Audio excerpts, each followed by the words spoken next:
ప్రభునందు ప్రియమైన సోదర సోదరి, మనము గత 3 క్లాసెస్ నుండి అడ్వెంట్ సండే థీమ్స్ని మనం ధ్యానించుకుని వస్తున్నాము. దాంట్లో ఇదివరకు 3 అంశాలని మనం చూసుకున్నాము. ఏమంటే యేసు మొదట రాకడ నుండి కలిగిన 4 ఆశీర్వాదంలో మొదటిది మనము ఇంతవరకు చూసుకుంది ఏమంటే నిరీక్షణ. రెండవదిగా మనము సమాధానము అనేది చూసుకున్నాము. మూడవదిగా సంతోషము అనే 3 అంశాలు ఇదివరకు చూసుకున్నాము. ఈరోజు 4వ అంశము ఏమనేది చూసుకుందాము.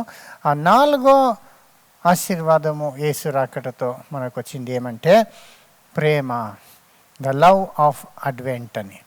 సో సోదర సోదరి, యేసు ఎందుకు భూమికి వచ్చారు, ఎందుకు పుట్టారు అంటే మన జనరలీ అనేక రీజన్స్ ఇస్తాము. ఆ రీజన్స్ అంతా కరెక్టే.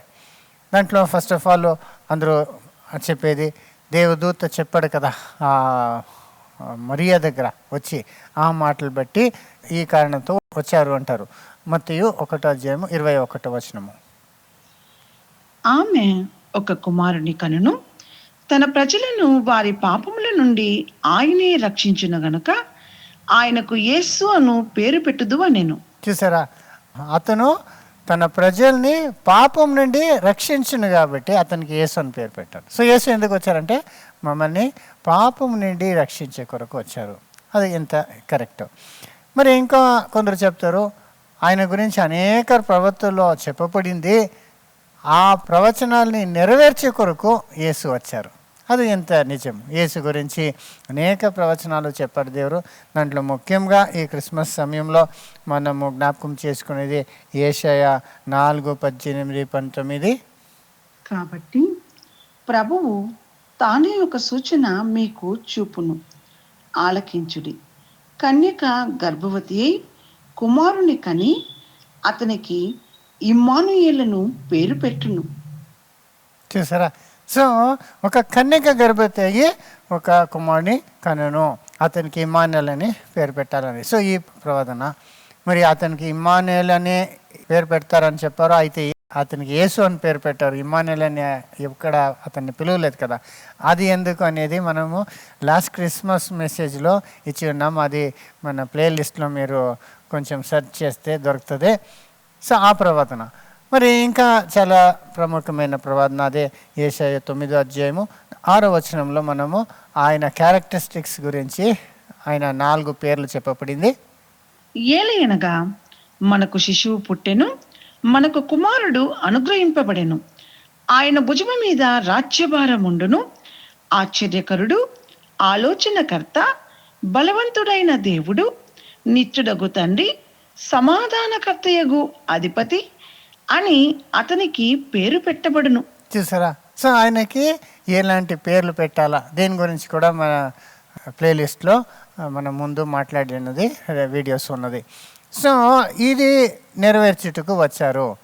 మరి యేసునే తానే జనాలకి డిక్లేర్ చేసేప్పుడు రావాల్సిన మెస్సయ్య నేనే అని ఓపెన్గా చెప్పేప్పుడు ఒక వచనంని కోట్ చేసి దాన్ని చదివి వినిపించి చెప్పేప్పుడు ఆయన ఎందుకు వచ్చారని ఆయనే చెప్తారు. లూక్ 4:18-19.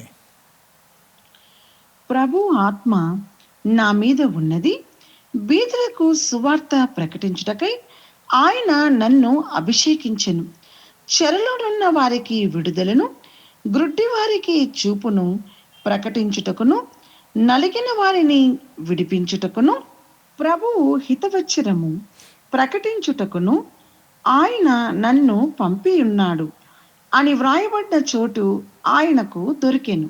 చూసారా, సో ఆయన దాన్ని చదివేప్పుడు ఇది ఈరోజు మీ చెవుల్లో నెరవేరింది అంటారు. సో అక్కడ చూస్తే బీదలకి సువార్తని ప్రకటించేకి, మరి బంధితుల్ని విడుదల చేసేకి, మరి గుడ్డి వాళ్ళకి కన్నులు ఇచ్చేకి, మరి ప్రభు సంవత్సరముని ప్రకటించేకి, ఇదంతా చేసేకి నన్ను పంపి ఉన్నారని చెప్పారు. అది కూడా నిజమే. సో ఇదన్నీ కారణాలే ఆయన ఎందుకు వచ్చారని అడిగే ప్రశ్నకి. అయితే మెయిన్గా మనం చూస్తే యేసు ఎందుకు వచ్చారు అంటే దేవుడు లోకముని ప్రేమించారు.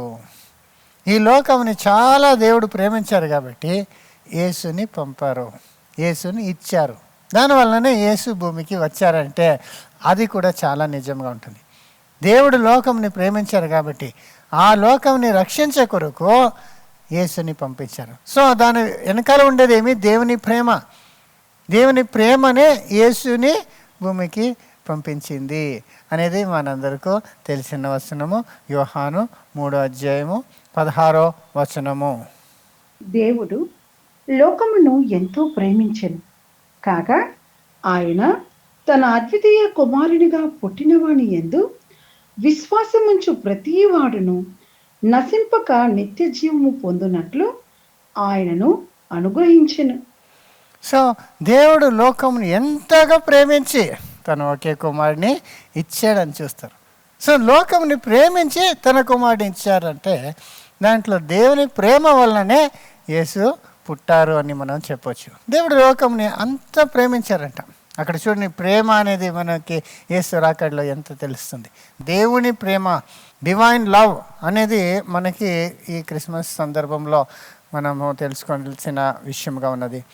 ఎందుకంటే ఈ లోకము ఎంత చెడ్డగా దేవుని వదిలేసి పాపంలో పడి ఉన్నప్పటికీ దేవుడు ఆ లోకముని ప్రేమించి అలాంటి పాపిష్ట మనుషుల్ని రక్షించే కొరకు తన ఒకే కుమారుని ఇచ్చారు.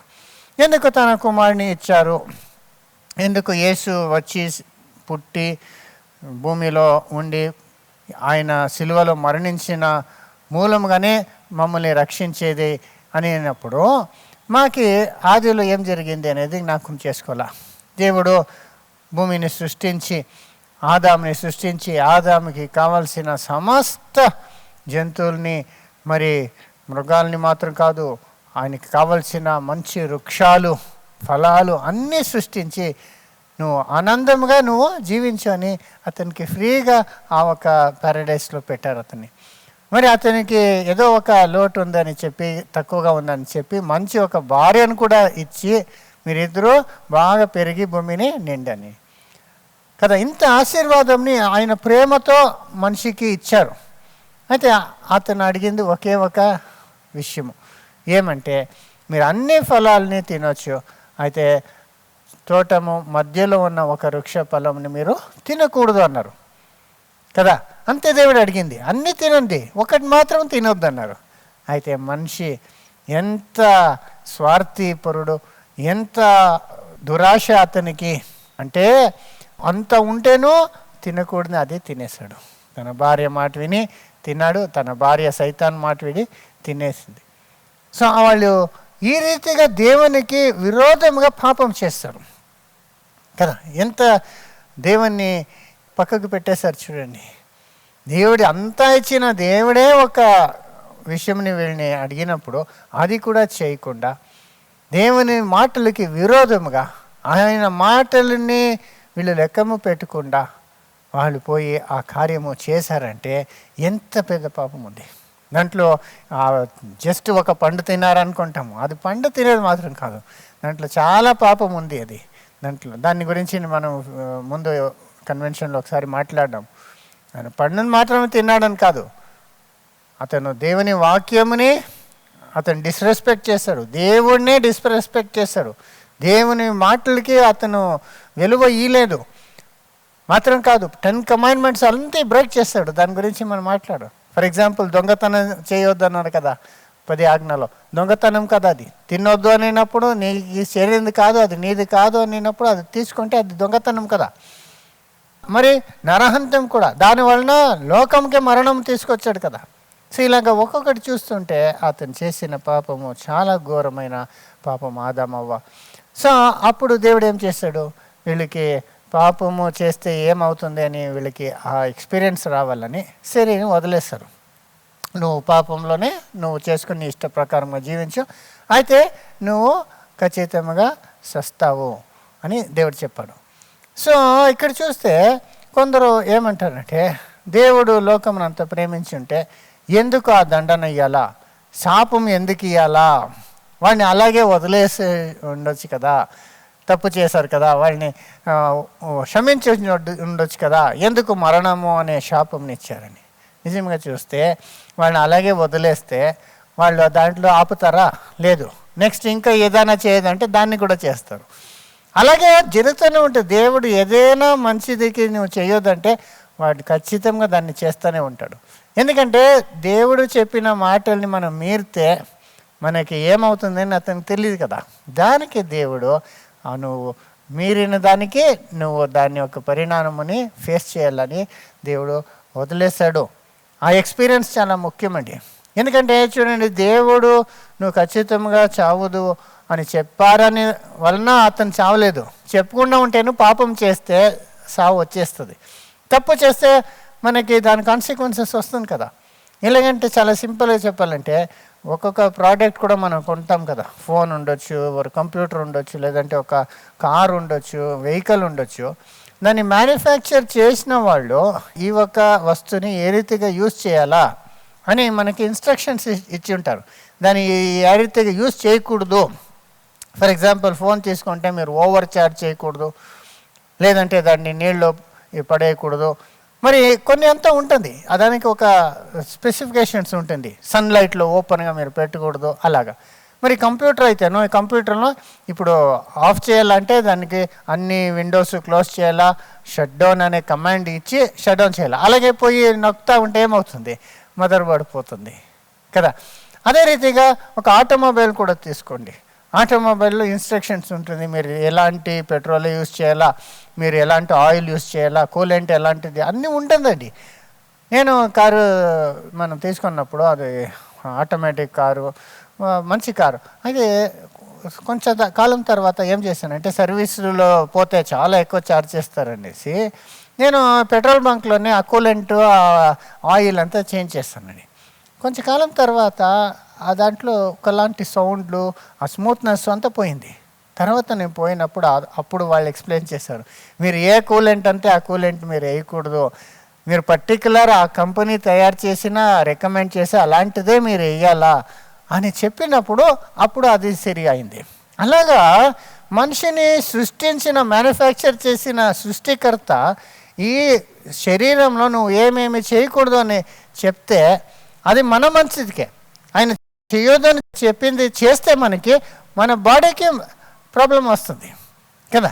ఇలాగా ఇలాంటి కూలెంటు, పెట్రోలు అదంతా వేయకూడదు, మనం వేస్తే కారు చెడిపోతుందో అలాగే ఈ బాడీ కూడా మనము ఆల్కహాల్ తాగితే, మరి స్మోకింగ్ చేస్తే, మరి పదార్థాలు తినే పదార్థాలు కూడా చాలా ఎక్కువగా కొన్ని పదార్థాలు తింటే ఇదంతా మన బాడీకి ఎఫెక్ట్ వస్తుంది కదా.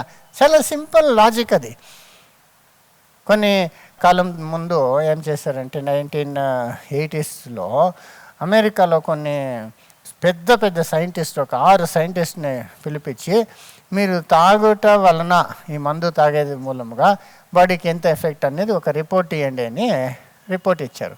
వాళ్ళందరూ చేసి ఒక సైన్స్ రిపోర్ట్ వాళ్ళు రిలీజ్ చేశారు. దాంట్లో ఏం చేశారంటే ఒక డ్రింక్ అంటే కొంచెము ఆల్కహాల్ మందు తీసుకుంటే అది చెడ్డది కాదు, మంచిది బాడీకి అనే రీతిగా వాళ్ళు రిపోర్ట్ ఇచ్చారు. ఈ రిపోర్టు మరి ఫుల్ మీడియాలో పబ్లిష్ అయిన న్యూస్ పేపర్స్ అన్ని సైన్స్ జర్నల్లో అంతా వచ్చింది కాబట్టి చాలా జనం ఏమనుకున్నారు, కొంచెం తాగితే మంచిదే, మనకి ఆరోగ్యం మంచిదని. ఇంకొక కూడా మీకు తెలుసు, రెడ్ వైన్లో ఉన్న కొన్ని క్వాలిటీస్ వలన హార్ట్ అటాక్ రాదని కూడా చాలా జనము నమ్ముకొని ఉంటారు. అయితే తర్వాత చాలా కాలం తర్వాత రష్యాలో ఏమైందంటే చాలా జనము తాగేది వలన సడన్గా చనిపోతున్నారంట.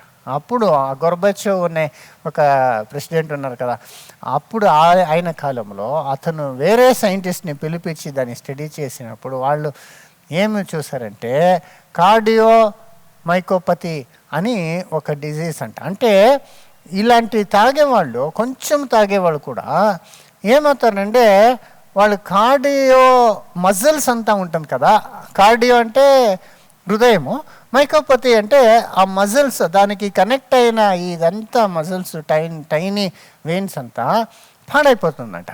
ఎలాగంటే ఈ ఇనుపు పైన నీళ్లు పడతా ఉంటే ఏమవుతుంది, రస్ట్ అవుతుంది కదా, అలాగా ఇది నాశనం అవుతుందంట. వాళ్ళు రీసెర్చ్ చేసి చెప్పింది ఏమంటే ఈవెన్ ఒక్క డ్రింక్ తీసుకుంటేనో అది మనకి మంచిది కాదు, బాడీలో ఉన్న హార్ట్లో ఉన్న ఇదంతా నాశనం చేస్తుంది. దానివలన హార్ట్ అటాక్ అవ్వదంట. హార్ట్ అటాక్ అయ్యేక ముందేనే హార్ట్ స్టాప్ అయిపోతుందంట. దాన్నే కార్డియోమైకోపతి అంటారు. సో అలాగా అనేకులు చనిపోయారు రష్యాలో. అప్పుడు వాళ్ళు దీన్ని మరలా రిలీజ్ చేసి వాడ్కా అనేది డ్రింక్ చాలా స్ట్రాంగ్ డ్రింక్ రష్యన్స్ తాగుతారు. అక్కడ చాలా కోల్డ్ రీజన్స్ కాబట్టి దాన్ని వాడతారు. దాన్ని బ్యాన్ చేశారు గోర్బచోవ్ రష్యాలో. మరి అలా బ్యాన్ చేశారని అతన్ని మరలా నెక్స్ట్ ఎలక్ట్ చేయలేదు, ఎందుకంటే ఇదంతా ఆర్థికమైన ఒక ఫైనాన్షియల్ ఇన్స్టిట్యూషన్ కాబట్టి. అప్పుడు వాళ్ళు అమెరికాలో ఆ సైంటిస్టులు తాగొచ్చు అని చెప్పారు కదా, వాళ్ళ గురించి కొంచెం రీసెర్చ్ చేసినప్పుడు ఏం తెలిసిందంటే వాళ్ళందరూ ఈ ఆల్కహాలిక్ పెద్ద పెద్ద కంపెనీస్ దగ్గర డబ్బు పొందుకొని చాలా వాళ్ళకి డబ్బు ఇచ్చి మీరు అలాగా అబద్ధం చెప్పండి అని వాళ్ళ దగ్గర వాళ్ళని ఆ రీతిగా చేపించారంట. యాక్చువల్లీ ఇప్పుడే రియలైజ్ అయ్యారు, 1 డ్రింక్ తీసుకుంటే అది మంచిది కాదు, అది తాగుతూ అన్నీ మమ్మల్ని హార్ట్కి సంబంధించిన అవయాల్ని అది నాశనం చేస్తుందని తెలుసుకున్నారు. సో అలాగా సోదర సోదరి, దేవుడు ఇలా అవుతుందని తెలిసినే ఆదాంకి ముందుగానే వార్నింగ్ ఇచ్చారు, ఆ పండుని తినొద్దు, తింటే నువ్వు సస్తావని. ఆ పండు మాత్రం కాదు, అంటే దేవుని మాటలు చెప్పిందంతా మన మంచికి, దాన్ని మీరితే ఆజ్ఞల్ని మనము మీరితే మాకే శాపం వస్తుందని మనిషికి తెలియాలని ఈ రీతిగా చేశారు. సోదర సోదరి మాత్రం కాదు, ఈ ముసల్మాన్లు ఏం చెప్తారంటే యేసు మన కొరకు వచ్చి మరణించారు, ఆయన రక్తం ద్వారా మనకి పాపక్షమాపణ ఉంది, ఆయనే మార్గము, ఆయన మూలంగానే మనము రక్షణ పొందాలని చెప్పినప్పుడు వాళ్ళేమంటారు, ఆయన ఎందుకు కావాలా, దేవుడు అలాగే మన్నించవచ్చు కదా, క్షమించేస్తారు అందరినీ. వాళ్ళు అదే నమ్ముకొని ఉన్నారు. వాళ్ళు రెండో రకడతారు పునరుత్థానం అవుతుంది, అప్పుడు అందరినీ దేవుడు క్షమించేస్తాడు అని. అది ఎలా క్షమిస్తాడు కదా. వీళ్ళని ఇప్పుడు కూడా వాళ్ళు చేసిన పాపముకి పరిహారం లేకుండా వాళ్ళు ఎలాగా దేవుడిని ఆరాధన చేస్తారని మనం అడిగినప్పుడు దేవుడు క్షమించేస్తాడు.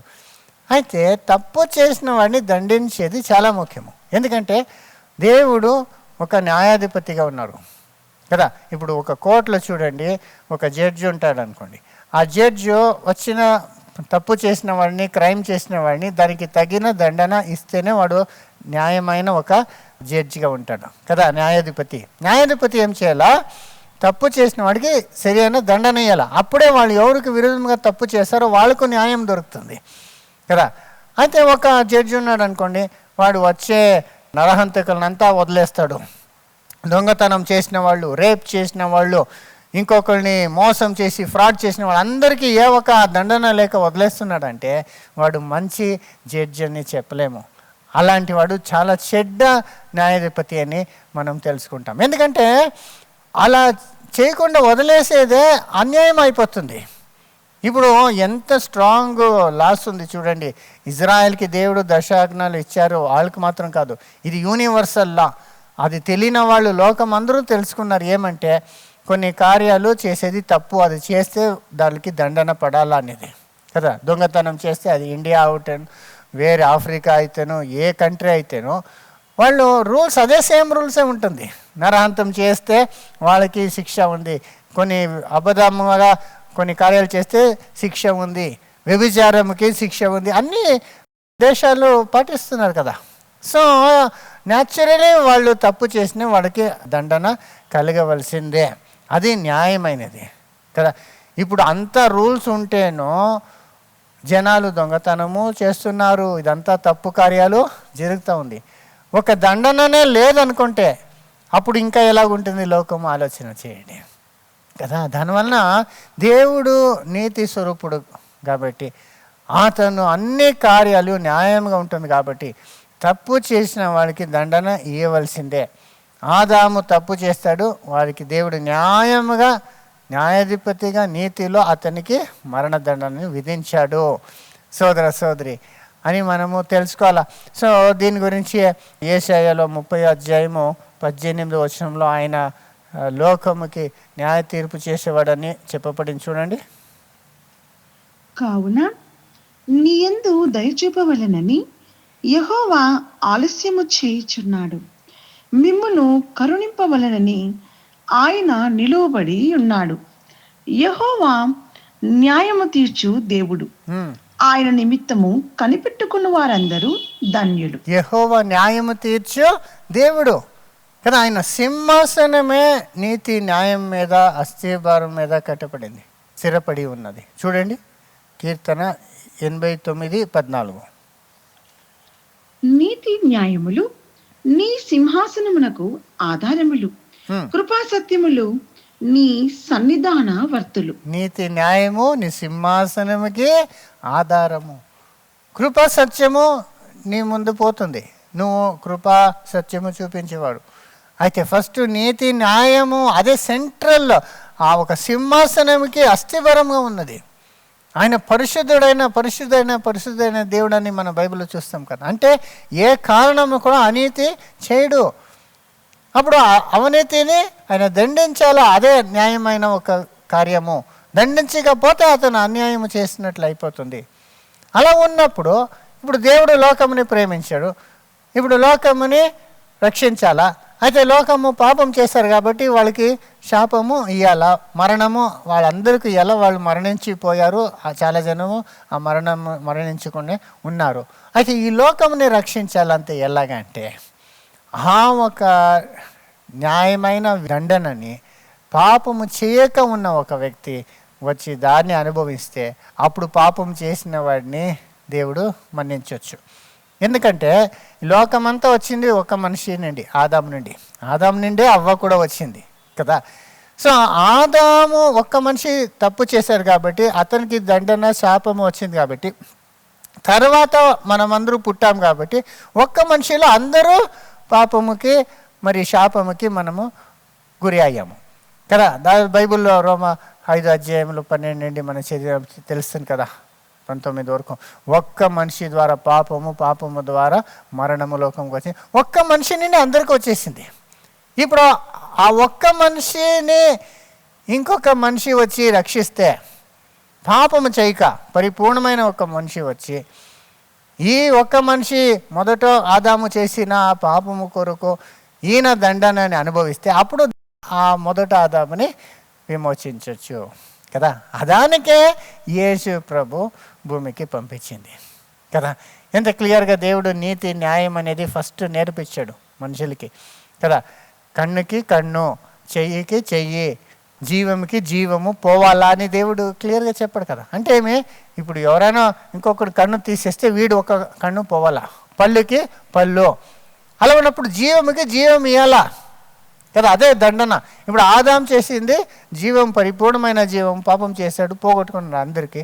ఇప్పుడు ఇంకొక పరిపూర్ణమైన మనిషి వచ్చి ఆ ఒక మరణముని ఈయన అనుభవిస్తే అప్పుడు ఆయనని విమోచించవచ్చు, రక్షించవచ్చు. సో అదే కార్యమే యేసు వచ్చి చేసింది. దేవుడు లోకముకి తన కుమారుని పంపించారంటే లోకముని ఎంత ప్రేమించవచ్చు చూడండి. దేవునికి విరుద్ధంగా ఇంత పాపము చేసుకొని పాపంలోనే జీవిస్తున్న ఆ లోకముని ప్రేమించి తన కుమారుని పంపించారు. యేసు పుట్టక వలన ఇప్పుడు ఈ అందరూ పాపం చేసిన వాడికి ఒక విమోచన వచ్చే అవకాశం. దానికే ఆ దేవదూతలు వచ్చి అంత సంతోషంగా పాడింది కదా. పరలోకంలో దేవునికి మహిమ, భూమిలో సమాధానము.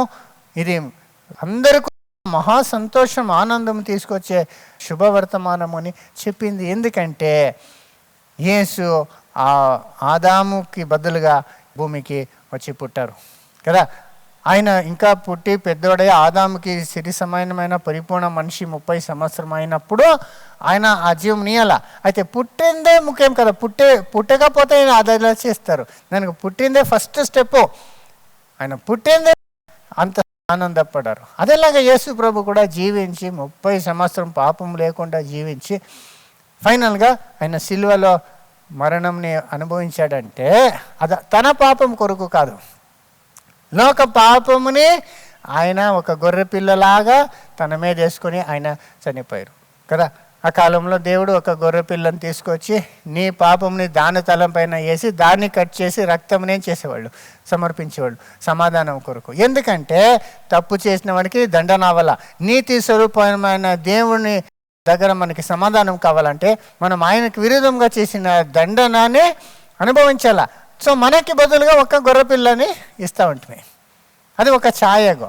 అయితే నిజముగా చూస్తే ఒక మనిషినే విమోచన క్రయదారం ఇవ్వాల, బలి ఇవ్వాల, నరబలి ఇవ్వాల. సో అది వచ్చే వరకు ఈ మృగాల్ని దేవుడు పెట్టాడు కదా. ఈ ముస్లిమ్స్ అది అవలేదు అంటారు. లేదు, దేవుడు తన కుమారుని ఇయ్యలేదు, యేసు చనిపోలేదు సిల్వలో అని ఒక అబద్ధ మాటలు చెప్తూ ఉంటారు. యేసుని దేవుడి ఆయన మంచి ప్రవక్త కాబట్టి ఆయన మరణించే టైంలో యూదాస్ని యేసులాగా కనపడేలాగా చేశారు, యూదాస్ని సిలువకేశారు, యేసు ఎస్కేప్ అయిపోయారు మరణించి. కానీ ఇది ఎంత పెద్ద అబద్ధం అండి. ఎందుకంటే ఖురాన్ వచ్చింది, హదీత్, ఈ పుస్తకాలంతా వచ్చింది 700 సంవత్సరం తర్వాత, 625 తర్వాతనే. ఆ తర్వాత వేరే పుస్తకాలంతా వచ్చింది. అది వాళ్ళకి ఎలా తెలుసు ఈ విషయాలంతా? 700 సంవత్సరం ముందు యేసు కాలంలో మొదటో శతాబ్దిలో యేసు అనే ఒక వ్యక్తి ఉన్నారు. అతను ఎక్కడ జీవించారో, ఆయన చేసిన కార్యాలు ఏమి, మరి ఆయన ఎలా సిలువలో వేయబడి ఆయన మరణించారనేది ఎంత క్లియర్గా బైబిల్లో ఉన్నది. ఎన్ని సాక్ష్యాలు ఉంది బైబిల్, అవుట్ ఆఫ్ బైబిల్ ఎన్ని ప్రూఫ్లు ఉంది యేసు సిలువకి వేయబడింది. అప్పుడున్న ఆ వ్యక్తులు వాళ్ళందరి గురించి హిస్టారికల్ రికార్డు ఉంది. అప్పుడు యేసు మరణించారని అంత ఖచ్చితంగా వేదము చెప్తుంటే 700 సంవత్సరం తర్వాత వచ్చింది వీళ్ళు ఖురాన్లో లేదు, అది కాదు, యూదాసు చనిపోయాడు, యేసు చనిపోలేదు. ఎంత అబద్ధం చూడండి. అది ఎలాగ వీళ్ళకి తెలుస్తుంది? ఆ కాలంలో జరిగిన కాలంలో ఏమి డాక్యుమెంట్స్ ఉందో అదే కదా నిజము. తర్వాత వచ్చిన వాళ్ళు ఎలాగైనా రాసేస్తే అది నిజం అవుతుందా? బైబిల్లో యూదాసు గురించి ఉంది. యూదాసు యేసుని అమ్మేసి తర్వాత పోయి వాడు ఏ రీతిగా చనిపోయాడని కూడా బైబిల్లో ఉంది. యూదాసు వేరే రీతిగా చనిపోయాడు, యేసుని సిలువలో మరణించారు. దానివల్ల సోదరు వీళ్ళు లేదంటారు. అయితే వీళ్ళు ప్రకారంగా వీళ్ళు బక్రీద్ అని చేస్తారు. ఈద్లో బక్రా ఈద్ అంటారు. బక్రీద్ అంటే ఒక గొర్రెపిల్ల తీసుకొని వీళ్ళు పండుగ చేస్తారు. అదేమంటే అబ్రాహాము తన కుమారుని బలి ఇచ్చారు కదా, అది దాన్ని వీళ్ళు ఈరోజు కూడా జ్ఞాపకం పెట్టుకుంటారు. అది చాలా శ్రేష్టమైనది అని చెప్పి బక్రీద్లో ఒక గొర్రెపిల్ల తీసి ఇంట్లోనే వాడు దాన్ని పెంచి సొంత ఫ్యామిలీ లాగా, మా కొడుకులాగా పెంచి దాన్ని కట్ చేస్తారు. అప్పుడు అబ్రాహాం చేసిందే మనము చేస్తున్నామని. అప్పుడు అబ్రాహాం చేసింది వీళ్ళు నమ్ముతారు, ఒప్పుకుంటారు, ఈ రోజు వరకు దాన్ని జ్ఞాపకం చేసుకుంటారు. అయితే అదే రీతిగానే కదా తండ్రి అయిన దేవుడు తన కుమారుడిని బలి ఇచ్చింది. దానికి ఇది ఒక ఛాయ అంతే. అబ్రాహాం ఇచ్చింది జస్ట్ ఒక నీడ. నిజంగా దేవుడు ఇవ్వబోయే పరమ తండ్రి ఇచ్చే ఒక బలిని, తన ఒకే కుమారుని ఇచ్చే బలికి ఇది ఒక సాదృశ్యంగా ఉందంతే. వీళ్ళు ఆ నిజంని వదిలేశారు, లేదంటారు. అయితే ఆ సాదృశ్యంని, ఆ నీడని మాత్రం పట్టుకుని ఉన్నారు. చూడండి, నిజంగా బకరాలు ఎవరంటే వాళ్ళే. నిజంని వదిలేసి ఒక నీడని మాత్రం గొప్పగా పెట్టుకొని ఈ రోజు వరకు చేస్తున్నారు. నిజమైనది ఏమంటే తండ్రి లోకమును ఎంతగా ప్రేమించి ఆ లోకము పాపములో పడిపోయింది కాబట్టి ఆ పాపము నుండి రక్షించేకి తన కుమారునే పంపించాడు. ఎంత ప్రేమ ఉంది చూడండి లోకం పైన అనేది ఈ ఒక విషయంలో మనకి బాగా తెలుస్తుంది సోదర సోదరి కదా. ఇంకా కొందరు ఏం చెప్తారంటే, సరే యేసు వచ్చి మనిషి కొరకు మరణించారు, పాపం నుండి మనకి పాప క్షమాపణ విమోచన దొరికింది కదా, దేవుడు తన కుమారుని ఇచ్చాడు, దేవుడు ఎందుకు రాలేదు అంటారు. దేవునికి అంత ప్రేమ ఉండింటే ఆయనే మనిషిగా వచ్చి ఆయననే తన జీవుని ఇచ్చిండొచ్చు కదా, తన కుమారుని ఎందుకు ఇచ్చాడు అని. ఎలాగంటే చెప్పేది వీళ్ళు, తన కుమారుని ఇచ్చింది ఒకళ్ళు చేసిన పాపంకి ఇంకొకళ్ళని బలి చేసేది న్యాయం కాదు కదా అని. ఇక్కడ మొదట పాయింట్, దేవుడే ఎందుకు రాలేదు, దేవుడు ఎందుకు ఆయన జీవంని ఇవ్వలేదు, మన కొరకు ఎందుకు ఆయన మరణించలేదంటే, ఫస్ట్ ఆఫ్ ఆల్ దేవునికి మరణం లేదు, ఆయన అమరత్తుడు, ఆయన మరణించలేరు అసలు. ఆయన అన్ని జీవముకు కారణముగా ఉన్న దేవుడు, ఇంకా ఆయన చనిపోతే ఎలాగా? ఆయన చనిపోయేదానికి అవకాశమే లేదు. ఆలోచన చేయండి, ఇప్పుడు సమస్త జీవము అతని నుండే బతుకుతున్నది, అతని ఆత్మ వల్లనే మనం అందరూ బతుకుతున్నాం. మనం మాత్రం కాదు, చిన్న చిన్న జంతువులు కూడా ఆయన ఆత్మ వల్లనే జీవిస్తున్నది. అది భూలోకం మాత్రం కాదు, వేరే ఎన్నో లోకాలు ఉంది, అక్కడ దేవదూతల్ని దేవుడు సృష్టించున్నాడు, వేరే ఇంకా ఎన్నెన్ని లోకాలు ఉందో. ఈ ఒక సోలార్ సిస్టమ్, సూర్యుడు, చంద్రుడు, గ్రహాలు మాత్రం కాదు, ఇది మిల్కీవేలో బిలియన్స్, కోటి ఎన్నో వందల కోట్ల నక్షత్రాలు సిస్టమ్ని మెయింటైన్ చేసే దేవుడే. మరి ఆ మిల్కీవే మాత్రం కాదు, అలాంటి ట్రిలియన్స్ ఆఫ్ గెలాక్సీస్ ఉంది. ఇదన్నీ కంట్రోల్ చేసి కరెక్ట్గా నడిపించేవాడు దేవుడు. దేవుడే చనిపోతే ఇదన్నీ కొలాప్స్ అయిపోతుంది కదా. దానివల్ల దేవుడు అమరుడు, ఆయన సావలేడు. ఆలోచన చేయండి, ఒక బస్సులో మీరు ఒక సీటు ఉందనుకోండి, ఆ సీటు ఇంకొకరి కొరకు మీరు త్యాగం చేయొచ్చు కదా. అయితే బస్ డ్రైవరే అతని సీట్ని ఎవరికైనా ఇచ్చేకి అవుతుందా? బస్ డ్రైవరే దిగిపోతే ఇంకా బస్ని కరెక్ట్గా తోలేవాడు ఎవరు? ఆలోచన చేయండి. ఈ కంప్లీట్ యూనివర్స్ని కంట్రోల్ చేసేది దేవుడు. ఆయన చనిపోతే ఏం చనిపోతే 3 రోజులు అనుకుంటాం. యేసు చనిపోయి మూడో రోజు లేసారు కదా. 3 రోజు కాదు, 33 సంవత్సరము ఆయన దేవుని ఉన్న స్థానంని వదిలిపెట్టి రావాలా. మరి దానికి ముందు 6 నెలలు గర్భంలో ఉండాలా. సో ఇంతకాలంలో లోకములు ఏమంతా జరగవచ్చు కదా, ఎంత నాశనం అవ్వచ్చు కదా. దానివల్ల అది అవుట్ ఆఫ్ క్వశ్చన్ అది. మరి వేరే దూతల్ని పంపించి ఉండొచ్చు కదా. తన కుమారుని ఎందుకు ఇచ్చాడంటే దానికి ఇప్పుడు తన వేరే దూతలు ఇస్తే ఆ దూతల్ని కూడా సైతాన్ని చెడిపేసే అవకాశం ఉంది కదా. అలాగే చేశాడు కదా, ఎన్నో దూతల్ని ఏం చేసేసాడు, పాపంలో పడేశాడు కదా సైతాను. సో ఎవరైనా దూతల్ని మనిషిగా పంపిస్తే పుట్టేలాగా, అతను పాపం చేస్తే మన అతన్ని రక్షించే కొరకు ఇంకొక దూతను పంపించాల. ఎన్ని జనాల్ని పంపించాలండి, ఎన్ని దూతల్ని పోగొట్టుకోవాలి. దానికే దేవుడు తన కుమారుడు మీద అంత నమ్మకం ఉంది కాబట్టి తన కుమారుడు తప్పిపోడు, సైతాన్ని జయిస్తాడు, పాపము చేయకుండా నాకు విధేయుడిగా ఉండి మనుషులకి ఒక బలి ఇస్తాడు, ఒక యాగం ఇస్తాడు అనే అంత కాన్ఫిడెన్స్ కాబట్టి తన కుమారుడిని పంపించాడు. జనాలు ఏ రీతిగానో మాట్లాడతారండి. దేవదూతల్ని ఎవరైనా పంపించింటే తన కుమారుడిని సేఫ్గా పెట్టుకున్నారు, దూతల్ని పంపించి సాక్రిఫైస్ చేశారు అని అలా కూడా మాట్లాడతారండి. అయితే దేవుడు తన కుమారుడినే పంపించాడు కదా. తన కుమారుడిని పంపించిన వలన ఆయనకున్న ప్రేమ ఎంత అని ఇప్పుడు పిల్లలు ఉన్న వాళ్ళకే తెలుస్తుందండి. పిల్లలకు తెలీదు పేరెంట్స్ మమ్మల్ని ఎంత ప్రేమిస్తారని. మనకి చిన్న పిల్లలుగా ఉన్నప్పుడు మనకి తెలిసేది లేదు. మనము పెద్దవాళ్ళు అయిన తర్వాత, మనకి పిల్లలు పుట్టిన తర్వాత ఆ పిల్లల్ని ఎంత ప్రేమిస్తాము, అప్పుడు మనం రియలైజ్ చేసుకుంటాం మమ్మల్ని కూడా మా పేరెంట్స్ అంతగా ప్రేమించారు కదా అని. అప్పుడే తెలిసేది మనకి కదా. వాళ్ళు తప్పు చేసేప్పుడు భరిస్తాము. అది మాత్రం కాదు, మనకేమైనా నష్టం అవుతాయని పర్వాలేదు, వాళ్ళకి కష్టం అవ్వకూడదు అనేది మనం ఎంత చూసుకుంటాం కదా. అదే నిజమైన ప్రేమ అండి.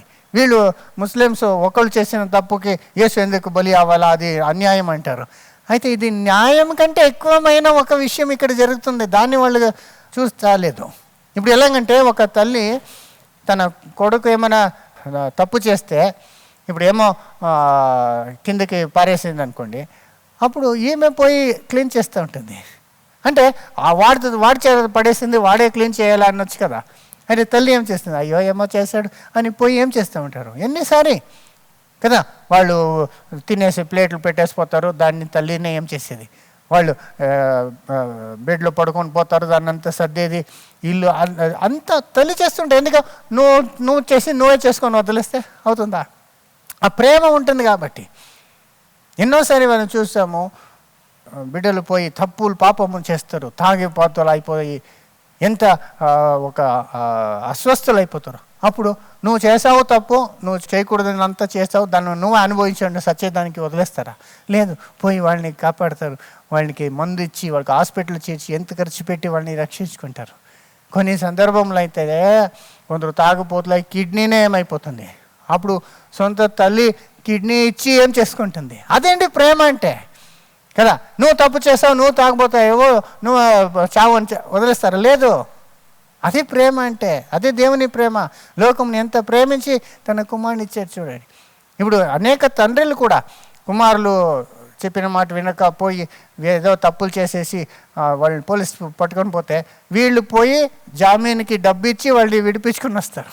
అలాగేనే తండ్రి అయిన దేవుడు మనిషి ఇంత పాపం చేసినప్పటికీ ఆయన వాళ్ళని ప్రేమించి తన కుమారుని ఇచ్చి, ఏమండి, ఒక జీవముకి ఒక జీవమియాల తన కుమారుని ఒక విమోచన క్రయదానముగా ఇచ్చి వాళ్ళని పాపం నుండి ఆ శాపం నుండి విమోచించి ఉన్నాడు. దీంట్లో నిజమైన ప్రేమ అనేది ఏమి తెలుస్తుందండి. నీతి ఒక లెవెల్లో అంటే ఈ దయా కనికరము ఇంకా ఎక్కువ లెవెల్లో ఉంది. దానివల్ల వీళ్ళు ఇది అన్యాయము నీతి కాదంటారు, అయితే అది నీతినే, నీతి కంటే ఎక్కువమైనది. దాన్నే బైబిల్లో మనము చూస్తాం కదా. చూడండి యాకోబు 2:13. కనికరము చూపని వాడు కనికరము లేని తీర్పు పొందును, కనికరము తీర్పును మించి అతిశయపడును. చూసారా, కనికరము నీతిని మించి అతిశయము, నీతికి మించింది. వీళ్ళు తప్పు చేశారు, ఆదామవ్వ నువ్వు చావండి అని చెప్పింది నీతి. అయితే అక్కడే వదిలేయకుండా అలా చస్తున్న మనిషిని రక్షించేకి తన కుమారుని ఇచ్చారంటే అది మర్సీ, అంటే కరుణ చూపించేది, దయ చూపించేది, దానికి మించినది కదా. దేవుడు లోకం వదిలేదు కదా, నువ్వు పాపం చేశారు మీరు చావండి అని.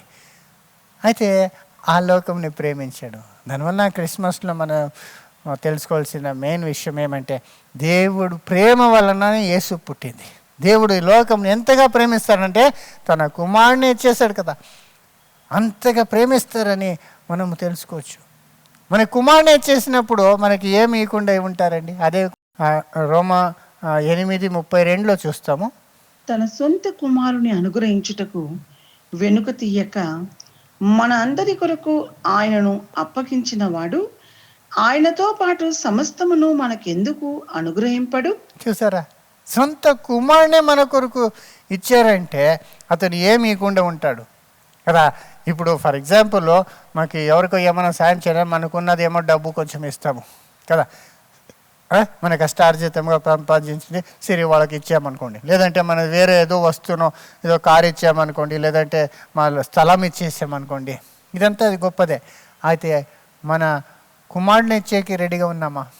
మా పిల్లల్ని ఇంకొకరి కొరకు త్యాగం చేసే వరకు అంత ప్రేమ ఉందా?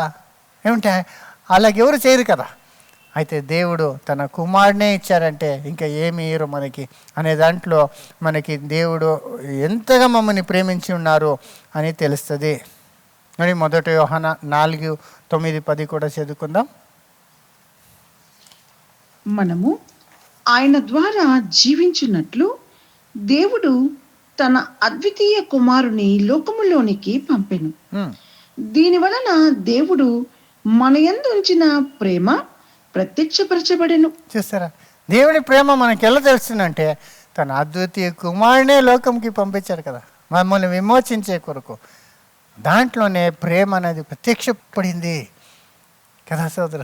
దేవుడు లోకముని ఎంత ప్రేమిస్తున్నాడు మమ్మల్ని, పాపల లోకముని, అంటే ఆయన కుమారుడు పుట్టే వలన మనకి క్లియర్గా మేనిఫెస్ట్ అయ్యి ప్రూవ్ అవుతుంది సోదర సోదరి.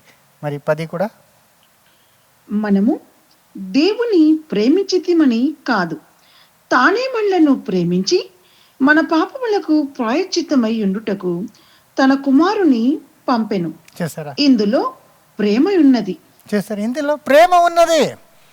మేము దేవుని ప్రేమించాము అని కాదు, ఫస్ట్ ఆయన మమ్మల్ని ఫస్ట్ ప్రేమించి తన కుమారుని ఇచ్చిన వలన ఆయన ఎంత మమ్మల్ని ప్రేమించారనేది తెలుస్తూ ఉన్నది కదా. ఇప్పుడు చాలా జనం మమ్మల్ని ప్రేమించిన వాళ్ళని మమ్మల్ని ప్రేమిస్తాం కదా, మమ్మల్ని ద్వేషించే వాళ్ళని అది న్యాచురల్. అయితే మమ్మల్ని ద్వేషించి మా విరోధంగా అనేక కార్యాలు చేస్తూ ఉన్న వాళ్ళని ప్రేమించేది, ఫస్ట్ ప్రేమించేది అదే నిజమైన ప్రేమ కదా. దేవుడు ఫస్ట్ మమ్మల్ని ప్రేమించారు కదా, దానివల్ల తన కుమారుని పంపించారు. తర్వాత మనం దేవుని ప్రేమిస్తాం, అది రెండోది. సో దేవుని ప్రేమ లాంటిది. మరి తన ఇంకొక విషయము, తన కుమారుని ఎందుకు పంపించారంటే నెక్స్ట్ తన కుమారుడుకు ఈ ఒక అనుభవము అవసరంగా ఉన్నది. లోకము కొరకు ఆయన ఏదో గొప్ప కార్యము చేసేకి ఒక అవకాశము దేవుడు తన కుమారుడికి ఇస్తున్నాడు. ఇప్పుడు తన కుమారుని ముందుగానే అన్ని దూతల కంటే మొదటి వాడుగా దేవుడు నియమించి ఉన్నాడు. బైబిల్లో మనం చూస్తాం కదా, అన్నీ ఆయన ద్వారా ఆయన కొరకు సృష్టించారు. ఆయన ఫస్ట్ నుండి దేవుని సన్నిధిలో ఉన్నారు, అప్పుడే ఆయనకి ఎంత ఘన మహిమ ఉన్నది. అయితే అప్పటి వరకు ఆయనకే ఎందుకు అంత దేవుడు మహిమ ఇయ్యాలా అనే ఒక ప్రశ్న వచ్చేది, ఆయన అంత పొందేకి యోగ్యుడా అనేది. అయితే ఎప్పుడైతే దేవుడు ఆయనని భూమికి పంపించి ఆయన దేవుడి మాటకి లోబడి భూమికి వచ్చాడు, పుట్టారు, ఇక్కడ ఆయనకి అన్ని విషయంలో దేవుడికి విధేయుడిగా ఉన్ని శిలువ మరణం వరకు ఆయన విధేయుడిగా ఉన్నాడో అప్పుడు ఏమైంది, అతను నిజముగా నీతిని ఎంత ప్రేమిస్తాడు, అతను ఎంత జనాల్ని ప్రేమించాడు, అతను ఎంత మంచివాడు అనేది తెలిసి వస్తుంది. మాత్రం కాదు, కుమారుడు కూడా దేవుడిని సంపూర్ణ విధేయతగా ఉన్నాడు అనేది ఆ యేసు కూడా నేర్చుకున్నారంట భూమికి వచ్చిన తర్వాత. ఇది ఆయన గెత్సెమనేలో ప్రార్థన చేసేప్పుడు ఏడ్చి దేవుని దగ్గర ప్రార్థన చేసేటప్పుడు అప్పుడు ఒక మాట చెప్పబడించండి, ఇబ్రీ 5:7. శరీరధారి అయి ఉన్న దినములలో మహారోదనముతోనూ కన్నీళ్లతోనూ తన్ను మరణం నుండి రక్షింపగల వానికి ప్రార్థనలను యాచనలను సమర్పించి భయభక్తులు కలిగి ఉన్నందున ఆయన అంగీకరింపబడెను. చూసారా ఎంత యాతన చేసి అతను ప్రార్థన చేస్తాడంట. తర్వాత ఆయన కుమారుడై ఉండియు తాను పొందిన శ్రమల వలన విధేయతను నేర్చుకునేను. ఏమండి, యేసు తాను అనుభవించిన శ్రమ వలన విధేయతని నేర్చుకున్నాడంట కుమారుడుగా ఉంటేను. ఎందుకంటే అంతవరకు అలాంటి ఒక సందర్భం రాలేదు. జీవము ఇచ్చే వరకు విధేయత అవుతాడా లేదా అనే ఒక అవకాశం రాలేదు. అయితే ఎప్పుడైతే దేవుడు భూమికి పోవాలని అతనికి చెప్పినప్పుడు అప్పుడు ఆ అవకాశం దొరికి యేసు పరలోకమును అన్నీ వదిలేసి భూమిలో వచ్చి పుట్టారంటే అదే చాలా గొప్పమండి. ఆలోచన చేయండి, మనం బాగా హ్యాపీగా ఇక్కడ ఉన్నాము కంఫర్టబుల్గా మా ఒక ప్లేస్లో అనుకోండి. ఇప్పుడు ఇదంతా వదిలేసి నువ్వు ఎక్కడో ఆఫ్రికాలో దేశాల్లో ఉన్న చాలా పేదరికంలో ఉన్న ఆఫ్రికా దేశంలో అక్కడ ఒక స్లమ్లో పోయి పుట్టి అక్కడే వాళ్ళతో ఉండాలంటే ఎలాగుంటుందండి? అలాంటి ప్లేసెస్కి మనం ఒక్క నిమిషం పోవాలంటే మూక్కుని గట్టిగా మూచుకొని పోయి త్వరగా బయటకు రా. అలాంటి ప్లేసెస్ అక్కడే పుట్టాలా, అక్కడే వాళ్ళ జనాల చేతుల్లోనే జీవించాలంటే ఎంత కష్టమండి. దీంట్లో యేసు ఒక ప్రేమ కూడా మనకి తెలుస్తుంది. దేవుడు లోకముని ఎంత ప్రేమించాడు, దానివల్ల తన కుమారుని ఇచ్చాడు. యేసు కూడా లోకముని ఎంత ప్రేమించారంటే పరలోకం వదిలేసి భూమిలో పుట్టారండి కదా. ఆయన పుట్టేదంటే సింపుల్ థింగ్ అండి. ఆలోచన చేయండి, ఎక్కడో మంచి సివిలైజ్ కంట్రీస్లో స్విట్జర్లాండ్లో డెన్మార్క్లో ఉన్న మంచి ప్లేస్లో ఉన్న వాళ్ళు అదంతా వదిలేసి ఇండియాకు వచ్చి ఇండియాలో ఒక స్లమ్లో ఉన్న జనాల మధ్యలో పోయి బతకాలంటే వాళ్ళకి ఎంత త్యాగం చేస్తారు, ఏం వదిలేస్తారు ఆలోచన చేయండి. అలాంటిది యేసు వదిలేసి వచ్చారంటే నిజంగా ఆయన దేవునికి ఎంత లోబడేది ఉన్నది. దానివలన ఆయన పరిపూర్ణతని పొందుకున్నారంట, సంపూర్ణ అయ్యారంట. చూడండి తర్వాత 5:9. మరియు ఆయన సంపూర్ణ సిద్ధి పొందినవాడై.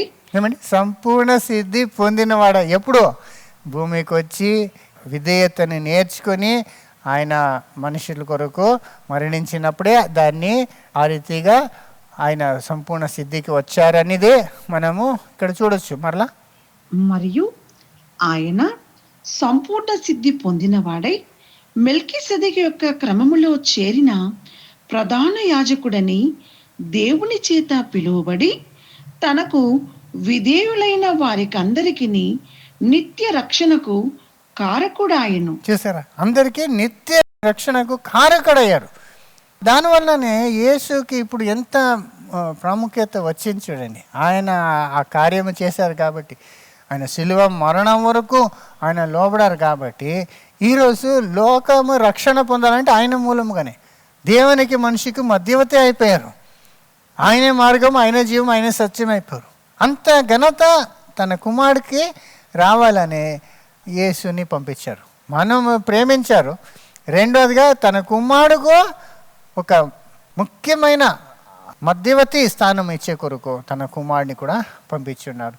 సో అది ఇప్పుడు ఎవరు యేసుకి అంత యోగ్యత ఉందా అని ఎవరు అడగరు. ఎందుకంటే ఆయన యోగ్యత కలిగి ఉన్నవాడు అయ్యాడు. ఎలా అంటే ఈ ఒక్క విషయంలో ఆయన తండ్రికి లోబడి ఏ రీతిగా శిలువ మరణంని ఆయన అనుభవించాడో అప్పుడు ఆయనకి ఘనతకి ఆయన పాత్రుడని కూడా మనకి తెలుస్తుంది. దానివల్ల యేసు యొక్క ప్రేమ కూడా చూడండి. యేసు భూలోకముకు వచ్చి సేవ పొందేకు రాలేదు, ఎంజాయ్ చేసేకి రాలేదు. ఆయన భూమికి వచ్చింది కష్టపడిని దుఃఖముని మనపైన ఉన్న శాపముని అనుభవించి మన కొరకు తన ప్రాణమునే ఇచ్చే వరకే వచ్చారు. అది మార్కు 10:45 మనం చూడొచ్చు. మనిషి కుమారుడు పరిచారము చేయించుకుంటకు రాలేదు కానీ పరిచారము చేయుటకును ఉమ్, అనేకులకు ప్రతిగా విమోచన క్రయధనముగా ఉమ్. తన ప్రాణము ఇచ్చుటకును వచ్చన నేను. ఎందుకని? పరిచర్యము పొందే కాదు, పరిచర్యము చేయుటకు తన జీవితంని అనేకుల కొరకు విమోచన క్రయదానముగా ఇచ్చే కొరకు వచ్చారు కదా. ఇప్పుడు ఎవరో తప్పు చేసి ఇప్పుడు లైసెన్స్ లేకుండా బండి తోలుతుంటే ఫైన్ కట్టాలా, వాడి దగ్గర ఫైన్ లేదు, అప్పుడు వాళ్ళని పోలీస్ స్టేషన్ తీసుకొని పోవాలా. అప్పుడు ఇంకొకడు వచ్చి వీడు చేసిన తప్పుకి వాళ్ళు ఫైన్ కట్టి వీళ్ళని విడిపించేలాగా ఫైన్ వచ్చి మరణము. ఆదాం పాపం చేశారు, మనం అందరూ ఫైన్ కట్టాలా. అయితే ఇప్పుడు యేసు పాపం చేయకుండా ఆ ఫైన్ని ఆయన కడుతున్నారు. ఆ ఫైన్ ఏమంటే ఆయన బలి అవటము కదా. ఆయన మన కొరకు యాగముని తన శరీరంని ఇచ్చే కొరకు, దానివల్ల ఆ రీతిగా చేశారని చూస్తాం. దీంట్లో ఆయనకి ఎంత ప్రేమ ఉంది అనేది మనకు తెలుస్తుంది. ఇంకొక సందర్భంలో కూడా చెప్తారు కదా, యోహాను 15:13, తన స్నేహితుల కొరకు తన ప్రాణము పెట్టువాని కంటే ఎక్కువైన ప్రేమ గలవాడెవడనూ లేడు. ఏమండి, తన స్నేహితుని కొరకు తన ప్రాణమునే ఇచ్చే కంటే ఎక్కువ ప్రేమ ఎక్కడూ లేదు అంటున్నారు. అంటే స్నేహితుల కొరకు మనము కొన్ని సాక్రిఫైస్ చేస్తాం, సమ్టైమ్స్ వాళ్ళ కొరకు కొన్ని కార్యాలు చేస్తుంటాం, కష్టమైనను వాళ్ళ కొరకు మంచి కొరకు చేస్తున్నాం అంటుండి నిజమైన స్నేహం ఉంటాయి. అయితే ఇప్పుడంతా మన జనరలీ స్నేహితుల గురించి చూస్తుంటే ఎన్నో మర్డర్లు పేపర్లు వస్తూ ఉంటుంది. ఎవరు చంపేసినా వాళ్ళ స్నేహితులు చంపేస్తారని కదా. అలాంటి కాదు, నిజమైన ప్రేమ స్నేహితుల మధ్యలో ఉంటుందండి కొందరి దగ్గర. అది ఒక న్యూస్లో నేను చూశాను. ఒకళ్ళు ఫ్రెండ్ ఒకడికి జాక్పాట్ లాటరీ వచ్చిందంట.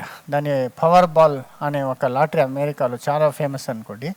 దాంట్లో $22 మిలియన్ వచ్చింది. $22 మిలియన్ అంటే, ఒక మిలియన్ అంటే 10 లక్షలు చూడండి. తర్వాత ఒక డాలర్ అంటే 90 రూపాయలు. ఎన్ని కోట్ల రూపాయలు వస్తుందండి. అంత లాటరీ ఆయన కొట్టినప్పుడు అతను ఏం చేస్తాడు తెలుసా? వాడి ఫ్రెండ్కి ఫోన్ చేసి రా అని చెప్పి ఆయనకు వచ్చిన దాంట్లో సగం తీసి అతనికి ఇచ్చేస్తాడు ఫ్రెండ్కి. ఎందుకంటే వాళ్ళు చిన్నప్పుడు ఉన్నప్పుడు 30 సంవత్సరం ముందు వాళ్ళిద్దరూ చిన్న వయసులో ఉన్నప్పుడు వాళ్ళు ఒక మాటలు ఒప్పందం చేసుకున్నారంట. ఒకవేళ ఇద్దరిలో ఒకరికి జాక్పాట్ దొరికితే మనం 50% షేర్ చేసుకోవాలని. దాన్ని జ్ఞాపకం పెట్టుకొని 30 సంవత్సరం తర్వాత వాడు ఫ్రెండ్కి ఫోన్ చేసి యాక్చువల్గా 50% డబ్బు అతనికి ఇచ్చేసాడంటే ఎలాంటి వ్యక్తి చూడండి, ఎలాంటి ప్రేమ గల వ్యక్తి మాత్రం కాదు, వాళ్ళు నా మాటని నిలుపుకునే ఒక మనిషిని. అది ఎంత గొప్పది. అలాంటి వాళ్ళు ఎవరు ఉంటారండి? అయితే దానికంటే ఎక్కువ అంటే తన లైఫ్నే చేసేది, తన జీవమే ఇచ్చి ఇంకొకరిని కాపాడేదంటే దానికంటే ఎక్కువ ప్రేమ లేదు. ఎందుకంటే లైఫ్ కంటే ఎక్కువ మన దగ్గర ఏం లేదు కదా. అయితే యేసు ప్రభు మన కొరకు తన జీవమునే ఇచ్చి ఉన్నారు కదా. ఎలాగంటే ఒక కాపరి ఏం చేస్తాడు? గొర్రెల్ని కాపాడుతాడు. అయితే చాలా డేంజర్ వచ్చినప్పుడు వదిలేసి పారిపోతాడు. అయితే ఈ కాపరి ఎలాగంటే తన మందల కొరకు తన జీవమునే ఇచ్చేవాడంట. చూడండి యోహాను 10:11, నేను గొర్రెలకు మంచి కాపరిని, మంచి కాపరి గొర్రెల కొరకు తన ప్రాణము పెట్టును. చూసారా, గొర్రెల కొరకు తన ప్రాణంనే పెట్టేశారంట. సరే, అలాగున్నప్పుడు సోదర సోదరి మీరు ఆలోచన చేయండి, ఇలాంటి కార్యాలు ఎవరైనా చేశారా? మొహమ్మద్ వాళ్ళు జనాల కొరకు తన జీవం ఇచ్చారా? లేదే. ఆయన చనిపోయారా? లోకం కొరకు ఏమన్నా చనిపోయారా? లేదు, వాళ్ళ జీవం లేదు. మొహమ్మద్ బాగా బతికారు. అతను 9-11 పెండిళ్ళు చేసుకున్నారు. 6 వయసు ఉన్న అమ్మాయి నుండి వయసు అయిన స్త్రీ వరకు అన్ని ఏజ్ గ్రూప్లో 11 పెండిళ్ళు చేసుకుని వాళ్ళు బాగానే ఉన్నారు కదా. అదే ఆయన చనిపోయింది కూడా క్లారిటీ లేదు, అంత సీక్రెట్గా పెట్టేస్తారు. అది ఎందుకంటే అతను పాయిజన్ అయ్యి చనిపోయారంట. వాళ్ళ వైఫ్ ఎవరో పాయిజన్ చేసేసి ఆ రీతిగా చనిపోయినారని చెప్తారు. సో ఏ రీతిగా చనిపోయారో మనకు తెలియదు. అయితే ఇతరుల కొరకు ఆయన చనిపోలేదు. ఎంతో జనం చంపేశారు యుద్ధాలు చేసి. అయితే అతనేమవ్వలేదు, ఎవరి కొరకు చనిపోలేదు. అదేలాగా చూడండి, మన ఇండియాలో హిందూస్కి రాము అంటే చాలా మరి అది చాలా ప్రేమ కదా. రామ శ్రీరామ్ అంటే అంత చేస్తుంటారు. అయితే రామ ఏమన్నా వాళ్ళు జీవితంని లోకం కొరకు ఇచ్చారా? లేదే. రామ ఆ రీతిగా వాళ్ళ లైఫ్ని లోకం కొరకు మనుషుల కొరకు త్యాగం చేయలేదే. అతని గురించి మన రామాయణంలో ఏం చేస్తాము, అతను వాళ్ళ తల్లి స్టెప్ మదర్ వచ్చి ట్రిక్ చేసి వాళ్ళని 14 సంవత్సరం అరణ్యంలో పోయేలాగా చేసేస్తారు. అప్పుడు రామ లక్ష్మణ సీత అందరూ అరణ్యంలో 14 సంవత్సరం ఉన్నారు కదా. దాంట్లో వాళ్ళ గొప్పతనం ఏం లేదు, వాళ్ళు ఒక తల్లి ఒక చెడ్డ నేచర్ అక్కడ తెలుస్తుంది, బట్ వీళ్ళు పోయి అక్కడ ఉన్నారు. అక్కడ ఉన్నప్పుడు రామ వచ్చి సీతని శ్రీలంకకి కిడ్నాప్ చేసుకొని పోతారు. అప్పుడు రామ ఏం చేస్తారు, సైన్యంనంతా చేసుకొని యుద్ధం చేసి ఆ కోతి యొక్క సహాయం వలన వాళ్ళు ఆ యుద్ధం చేసి ఆ సీతని మరలా వాపస్ తీసుకొని వస్తారు. ఇది కూడా తన భార్య కొరకు చేసుకున్న విషయం కదా. ఇది లోకం కొరకు ఆయన చేసిన త్యాగం ఏం లేదు అక్కడ. తన భార్యని ఇప్పుడు ఎవరైనా అలాగే చేస్తారు, భార్యని ఎవరైనా కిడ్నాప్ చేస్తే పోయి తెచ్చుకోరా, అలాంటిదే రామ కూడా చేశారు. అయితే మరి మళ్ళీ వాపస్ తీసుకొచ్చి నా రాజ్యం చేస్తున్నప్పుడు ఏదో ఒకడు వాషర్ మ్యాన్ అనుకుంటా, సాధారణ వ్యక్తి తన భార్య ఎవరు తల్లి ఇంటికి వెళ్ళి వచ్చినప్పుడు అతను నువ్వు ఎక్కడో పోయి వండి వచ్చినావో నిన్ను వాపస్ నా ఇంట్లో పెట్టుకునేకి నేనేం రాముడా అనేసాడంట. అప్పుడు రాముకి ఏమైపోయింది, సెల్ఫ్ రెస్పెక్ట్ ఎఫెక్ట్ అయిపోయింది, చాలా నాకు పేరుకి ఇది అయిపోతుందని చెప్పి సీతని మరలా అరణ్యంకి పంపించేస్తాను. దీంట్లో ఏమండి గొప్పతనం ఉంది అతనిలో. అది సీత అనే ఆమె పరిశుద్ధంగా ఉందని అక్కడ శ్రీలంకలో చెడిపోలేదని అగ్ని పరీక్ష అంతా చేపించి కూడా ఎవరో ఏమో మాట్లాడారని ఈయన పేరు చెడిపోతుందని ఆమెని ఎక్కడ పంపించారు, అరణ్యంలో పంపించి. చూసారా, దీంట్లో ఏమి గొప్పతనం ఏముంది, తన రాజ్యంని కాపాడుకోలే, తన పేరు కొరకు ఆయన అదంతా చేసినారు. అయితే లోక కొరకు ప్రజల కొరకు తన జీవనం ఇచ్చారా, లేదు. అది ఆ కాన్సెప్టే లేదండి మన హిందూయిజంలో. దేవుడు వచ్చి మనిషిగా పుట్టి మనిషిగా చనిపోయేది, తన జీవముని మనుషులకి ఇచ్చేది ఎక్కడా లేదు. ఇది చూడాలంటే మనం యేసు ప్రభువులోనే చూడవచ్చు. మొహమ్మద్లో చూడలేము, రామలో చూడలేము, యేసులో ఏం చూస్తాము. అతను మనిషి కొరకు పేద కుటుంబం పుట్టి ఎన్ని కష్టాలు భరించి మనుషులతో బతికేదే ఎంత కష్టమండి. ఎందుకంటే పరిపూర్ణ స్థితిలో ఉన్న పరిశుద్ధుడైన ఆ యేసు ఈ పాప మనుషుల మధ్యలో బతికి ఉండాల 33 సంవత్సరం అంటే అదే చాలా కష్టమైనదండి. ఎందుకంటే ఆలోచన మనుషులందరూ అబద్ధం ఆడేవాళ్ళు, ద్రోహం చేసేవాళ్ళు, మోసం చేసేవాళ్ళు, చెడ్డ మాటలు మాట్లాడతారు. ఇలాంటి వాళ్ళ మధ్యలో ఆయన బతుకున్నారంటే అదే ఎంత ఛాలెంజింగ్ అండి. ఆలోచన చేయండి. ఎప్పుడు పరిపూర్ణంగా నీతిగా ఉన్నవాళ్ళు అనీతి చూస్తే వాళ్ళు సహించుకోలేరు. దానికే బైబిల్లో నీతివంతుడైన లోటు సొదొమ గొమొర్రా ఉన్నప్పుడు ఆయన హృదయంలో ఎంత కలవల పడారనేది కూడా బైబిల్లో ఉంది. ఎంత కష్టంగా ఉండింది అతనికని. యేసుకి ఎలా ఉండాలండి, పరిపూర్ణ నీతివంతుడు. అతను ఈ అన్యాయము అవినీతి చూస్తుంటే కదా, అసూయలు, జగడాలు, కోపములు, ద్వేషాలు, ఇదంతా వాళ్ళ మధ్యలో బతకాలంటే ఎలాగుంటుందండి, చాలా కష్టంగా ఉంటుందండి. అది మనం భరించలేమండి. అలాంటిదంతా బతికి వాళ్ళతో పాపము చేయకుండా పరిశుద్ధతలో కాపాడుకొని మరి సిలువలో ఫైనల్గా అందరి కొరకు ఆయన యాగముగా తన శరీరం ఇచ్చారంటే నిజంగా దాంట్లో నిజమైన ప్రేమ ఏమన్నది తెలుస్తుంది. ఇంకా కొందరు ఏమంటారంటే యేసు అంత లోకముని ప్రేమించే కొరకు భూమికి వచ్చారంటే మరి ఎందుకు లాస్ట్లో ప్రేయర్ ఎందుకు చేశారు ఆ గెత్సెమనేలో? తండ్రి ఈ పాత్రను నన్నుండి తొలగించు అని ప్రార్థన చేశారు 3 సారి. అది ఎందుకు చేశారనేది సోదరి అది ఎందుకంటే దీంట్లో మనకి ఏం తెలియాలంటే అతనికి సిలువలో మరణము పొందేది, తన జీవముని త్యాగం చేసేది సులభంగా ఉండలేదు, చాలా కష్టమైనది. సిలువ మరణ అంటే చాలా కష్టమైనది. అది ఆయనకి చాలా కష్టంగా ఉండేది, అది చాలా భయం పుట్టిస్తుంది. ఆలోచన చేయండి, జస్ట్ 33 సంవత్సరం అప్పుడు అతనికి, అంతే, ఇంకా యువకుడు, ఇంత ఘోరమైన మరణమును ఫేస్ చేయాలంటే కష్టము. అప్పుడు తండ్రి దగ్గర అడుగుతున్నారు వేరే మార్గం ఉంటే, అది ఏమంటారంటే ఇంగ్లీష్లో ఇఫ్ ఇట్ బి పాసిబుల్ అంటారు. చూడండి, అది మత్తయి 26:39. కొంత దూరము వెళ్ళి సాగిలపడి, నా తండ్రి, సాధ్యమైతే ఈ గిన్నె నా యొద్ద నుండి తొలగిపోనిమ్ము, అయినను నా ఇష్ట ప్రకారము కాదు, నీ చిత్త ప్రకారమే కానిమ్మని ప్రార్థించెను. చూసారా, సాధ్యమైతే ఈ గిన్నెని తొలగించాడు. సాధ్యమైతే అంటే అర్థమేమి? వేరే రీతిగా మనుషుల్ని రక్షించేలాగుంటే, ఒకవేళ నేను వీళ్ళ పైన పరిపాలన చేసి వాళ్ళకి మంచి బోధనలు చెప్పి వాళ్ళని మార్చేలాగా ఉంటేనో ఆ రీతిగా చూసారా, అయితే అది అవకాశం లేదండి. పాపం చేసిన వాడు పాపం చేసి మరణంలో మట్టిలో మట్టి అయిపోయాడు, చనిపోయాడు. వాడిని మరలా లేపించి నిత్య జీవం ఇవ్వాలంటే ఆ పాపం కొరకు ఈయన ఏమవ్వాల, బలి అవ్వాల్సిందే.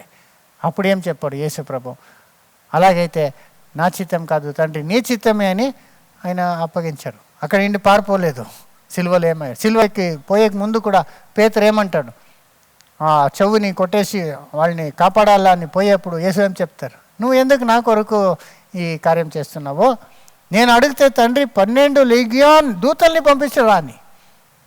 యేసుని సిలువకి వేసేప్పుడు ఒక్క మాట యేసు చెప్పింటే, తండ్రి నాకు అవదు, నన్ను కాపాడండి, దుష్టులు నన్ను చాలా హింసిస్తున్నారు అంటే దేవుడు అతని దూతల్ని పంపించి అతన్ని అక్కడి నుండి రక్షించేవాడు. అయితే అలా అడగలేదు, చాలా సహించుకున్నారు, భరించారు, వాడిని క్షమించమని దేవుని దగ్గర ప్రార్థన చేస్తారు. లాస్ట్లో చివరి వరకు ఆయన నమ్మకంలో ఉండి ఆయన మన కొరకు తన జీవం ఇచ్చారంటే దాంట్లో ఎంత ప్రేమ ఉన్నది, మన కొరకు ఆయన జీవమునే ఇచ్చేంత ప్రేమ మా పైన ఉన్నదని మనకి తెలుస్తుంది. దానివల్ల సోదర సోదరి, ఈ ఒక క్రైస్ట్ అడ్వెంట్ థీమ్లో 4వ అంశము ఉన్నదేమంటే ప్రేమ. ఆయన రాకడలో ఉన్న ప్రేమ, దైవ ప్రేమ, యేసు ఒక ప్రేమ మనకి తెలుస్తుంది.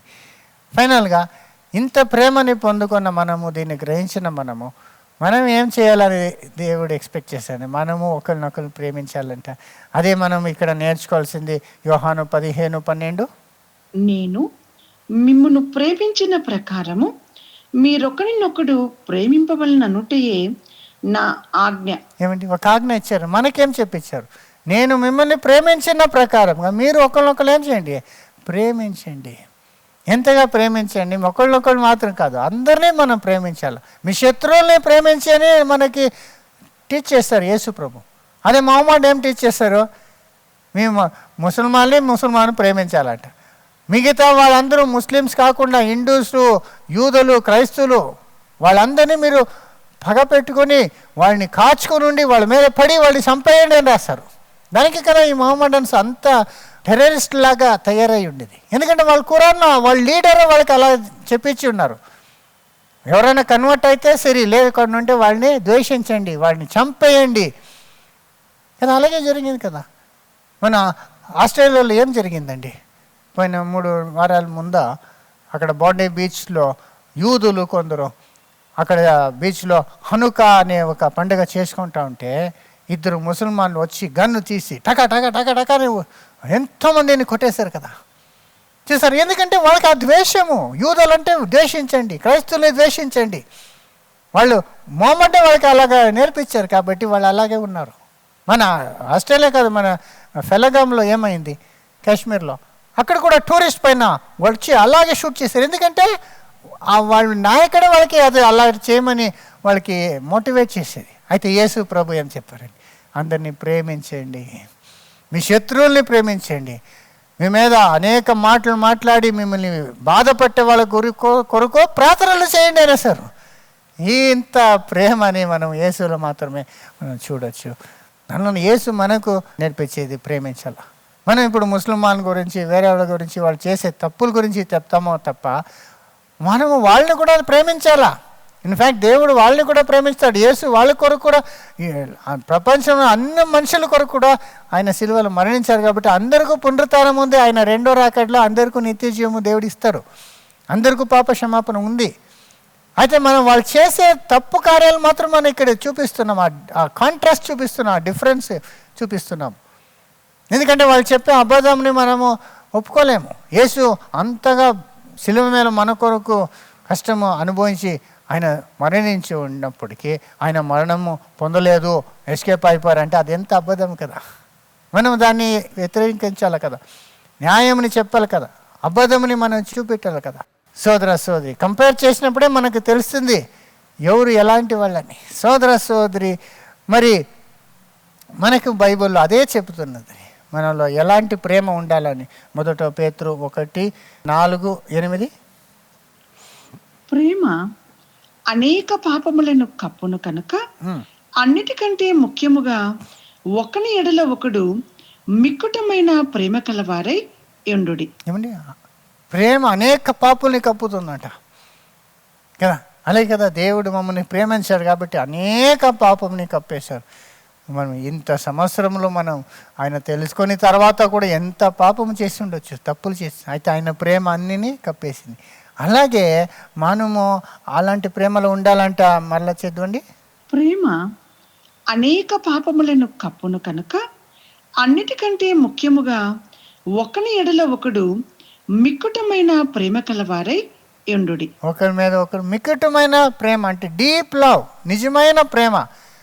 మనం వాక్యంని డీప్గా స్టడీ చేసేది మాత్రం కాదు, ప్రేమలో కూడా డీప్గా మనము ప్రేమించాలా. పాపము కనపడుతుంది, తప్పులు చేయొచ్చు, ఎందుకంటే మనం ఎవరు పరిపోవడం లేదు. మనం ఒకరినొకరు ఏం చేయాలా? క్షమించాలా. యేసు ఎలాగ మమ్మల్ని క్షమించి ఉన్నారో, దేవుని ప్రేమ మన ఎంత పాపముని కవర్ చేసిందో, అలాగా మనము ఇంకొకరి పాపంని ప్రేమ ఉంటే అది వాళ్ళు తప్పు చేస్తుంటే అదే మనసులో పెట్టుకోం, అదే మనం మన్నించాలా, ఫర్గివ్ చేయాలా అనేది చూస్తాం. మొదట పేతురు 1:22. మీరు క్షయబీజము నుండి కాక శాశ్వతముగు జీవము గల దేవుని వాక్యం మూలముగా అక్షయ బీజము నుండి పుట్టింపబడిన వారు కనుక నిష్కపటమైన సహోదర ప్రేమ కలుగునట్లు మీరు సత్యములకు విధేయులవుట చేత మీ మనస్సులను పవిత్రపరచుకున్న వారై ఉండి ఒకనినొకడు హృదయపూర్వకముగాను మిక్కుటముగాను ప్రేమించుడి. ఏమిటి? హృదయపూర్వకముగా మిక్కుటముగాను ఒకళ్ళొకళ్ళు ప్రేమించరి. అదే మనం ఈ క్రిస్మస్ వలన మనం నేర్చుకోవాల్సింది. దేవుని ప్రేమ ఎంత మనం చూస్తున్నాము యేసు రాకడలో. యేసు ఒక ప్రేమ చూసాము, ఇప్పుడు మనము ఆ ప్రేమ కలిగిన వాడై ఉండాలా అని చెప్పి అక్కడ ఒక మాట చెప్తారేమండి. కనుక నిష్కపటమైన సహోదర ప్రేమ కలుగునట్లు. ఏమండి? నిష్కపటమైన ప్రేమ అంట. నిష్కపటం అంటే ఏదో ఒక ఉద్దేశం పెట్టుకొని ప్రేమించేది కాదు, ప్యూర్ లవ్ అంటారు. ఇప్పుడు లవ్ చేయాలంటే ఎవరో ఒక అందమైన అమ్మాయి వచ్చిందంటే అలాగే లవ్ చేసేది కాదు, అది వేరే ప్రేమ అండి కదా. అది స్వార్థమైన ప్రేమ. అది వాళ్ళు చూసే అందంగా ఉన్నారని చేసి వాళ్ళ అందముని ప్రేమించేది అది కాదు. దేవుడు మమ్మల్ని ప్రేమించేప్పుడు మమ్మల్ని ఆకారం చూసి ప్రేమించడా? లేదు కదా. మనం ఎంత దుర్భాగ్యాలుగా ఉంటేను, పాపంలో ఉంటేను, తప్పు చేసేవాళ్ళంటే అయితేనూ మమ్మల్ని ప్రేమించారు అంటే అన్కండిషనల్ లవ్ దేవుడు మా మీద చూపించారు. అదేలాగా మనం అన్కండిషనల్ లవ్, వాళ్ళు ప్రేమించేలాగా ఉండరు వాళ్ళు, అయితేనూ వాళ్ళని ప్రేమించాలా అనేది అది ప్యూర్ లవ్ అంటారు. నిష్కపటమైన ప్రేమ. పెద్దవాళ్ళని తల్లిలాగా, చిన్న వయసులో ఉన్న వాళ్ళని అక్క చెల్లెల్లాగా మనం ఏం చేయాల? మనకంటే పైన ఉన్న వాళ్ళని ఒక మర్యాదతో ప్రేమించాలి, మనకంటే చిన్నవాళ్ళని ఒక పిల్లల్లాగా మనం ప్రేమించాలి. నిష్కపటమైన ఆ ఒక ప్రేమ అనేది మనకి ఉండాలా అని నేర్పిస్తున్నాను. సో ఫైనలీ మన కన్క్లూషన్లో 1 యోహాను 3వ అధ్యాయంలో కొన్ని వచనాలు చూసి ఫినిష్ చేసుకుందాం. 1 యోహాను 3:1 నుండి. మనము దేవుని పిల్లలమని పిలువబడినట్లు తండ్రి మనకెట్టి ప్రేమ అనుగ్రహించెను చూడుడి. చూసారా, మనం దేవుని పిల్లలు అనేబడే దాంట్లో దేవుని ప్రేమ ఎంత ఉందనేది చూసుకోండి. See how great a love the Father has bestowed upon us that we should be called the children of God. అంటే మమ్మల్ని దేవుని పిల్లలని ఆయన ఒప్పుకున్నారంటే ఎంత గొప్ప ప్రేమ అండి. మనం మనుషుల్లో పుట్టిన మనుషులు, పాప మనుషులకి పుట్టిన వాళ్ళు, సైతాను ఒక కార్యాలని చేసుకొని సైతాన్ పిల్లలుగా ఉన్న మనల్ని యేసు క్రీస్తు ద్వారా మన పాపంని క్షమించి కడిగేసి ఆయన మమ్మల్ని కుమారులని పిలుస్తున్నాడంట. ఇప్పుడు ఆయన పిల్లలండి, ఆయన మనకి తండ్రి అయిపోయినాడు. ఆలోచన చేయండి, ఎంత గొప్ప విషయం అండి. దేవుని పిల్లలు మనము, దాన్ని మనం రియలైజ్ చేసుకోవాలా. అంత గొప్ప ప్రేమని మనము పొందుకొని ఉన్నాము. తర్వాత మనము దేవుని పిల్లలమని పిలువబడినట్లు తండ్రి మనకెట్టి ప్రేమ అనుగ్రహించెను చూడుడి. మనము దేవుని పిల్లలమే. ఈ హేతువు చేత లోకము మనలను ఎరుగదు, ఏలయనగా అది ఆయనను ఎరుగలేదు. లోకంలో ఎవరు మమ్మల్ని దేవుని పిల్లలని గ్రహించరు, ఎందుకంటే యేసునే వాళ్ళు ఏం చేయలేదు, దేవుని పిల్లడని కుమారుడని వాళ్ళు ఎరగలేదు. లోకము బాహ్యంగా చూస్తారు, అవుట్వర్డ్లో చూస్తే మనకు వేరే వాళ్ళకు ఏమి డిఫరెన్స్ లేదు కాబట్టి లోకాలకి తెలీదు. అయితే ప్రియులారా, ఇప్పుడు మనము దేవుని పిల్లలమై ఉన్నాము. మనం ఇక ఏమవుదుమో అది ఇంకా ప్రత్యక్షపరచబడలేదు, కానీ ఆయన ప్రత్యక్షమైనప్పుడు ఆయన ఉన్నట్లుగానే ఆయనను చూతుము కనుక ఆయనను పోలి ఉందమని ఎరుగుదుము. ఏమండి, ఆయన ప్రత్యక్షం, ఆయన ఉన్నట్టుగా ఆయన చూస్తాము కాబట్టి ఆయనని పోలి ఉండమంటే మనం ఆయనలాగా అయిపోతామండి. ఇప్పుడు మన ఆకారం చూస్తే ఏం డిఫరెన్స్ లేదు, దేవుని బిడ్డలాగా లేదు. ఇంకా కొందరు మనకంటే చాలా అందంగా ఉన్నవాళ్ళు, బాగా ఉన్నవాళ్ళు ఉన్నారు. అయితే మనం వాళ్ళ ముందు చూస్తే మోస్ట్ ఆర్డినరీగా ఉన్నాము, చూసేకి అందము లేకుండా ఉండొచ్చు. అయితే దేవుడు మన హృదయములో ఉన్నాడు, మన హృదయంని అందముగా మార్చుతున్నారు, మన క్యారెక్టర్, మన గుణము అందముగా మార్చుతున్నారు, పరిపూర్ణ పరిశుద్ధతలో ప్రేమలో మమ్మల్ని తయారు చేస్తున్నారు. ఏమండి, బాహ్యకమైన అంగం ఏమైపోతుంది, ఒక క్షణంలో ఏమైచేస్తాడు, మార్చేస్తాడు దేవుడు కదా. ఆయనలాగా మమ్మల్ని చేసేస్తాడు ఒక సెకండ్లో. అయితే మన ఆత్మని ఆ ఒక సెకండ్లో అవ్వలేదు కదా, ఒక జీవితాంతం అంతా కావాలా మనకి. మనం ఓర్పు నేర్చుకోవాలా, మన పరిశుద్ధులు అవ్వాలా, పాపంని జయించాలా, మంచోళ్ళు అవ్వాలంటే చాలా కాలం కదా కావాలా. దానికే నిదానం ఫస్ట్ మా హృదయంని, మా గుణంని సరిపరుస్తున్నారు. అవుట్వర్డ్ ఏమండి ఈజీగా చేయొచ్చండి. దేవుడు ఎవరినైనా ఎంత మంచిగానే సృష్టించవచ్చు, అలా చేస్తాడని మనం చదివాం కదా. ఆయన ఉన్నలాగా ఆయనను చూస్తాము, ఎందుకంటే ఆయనని పోలి ఉందము. ఒక వీడియో చూస్తానండి, దాంట్లో ఏఐ జనరేటెడ్ వీడియో అనుకుంటా.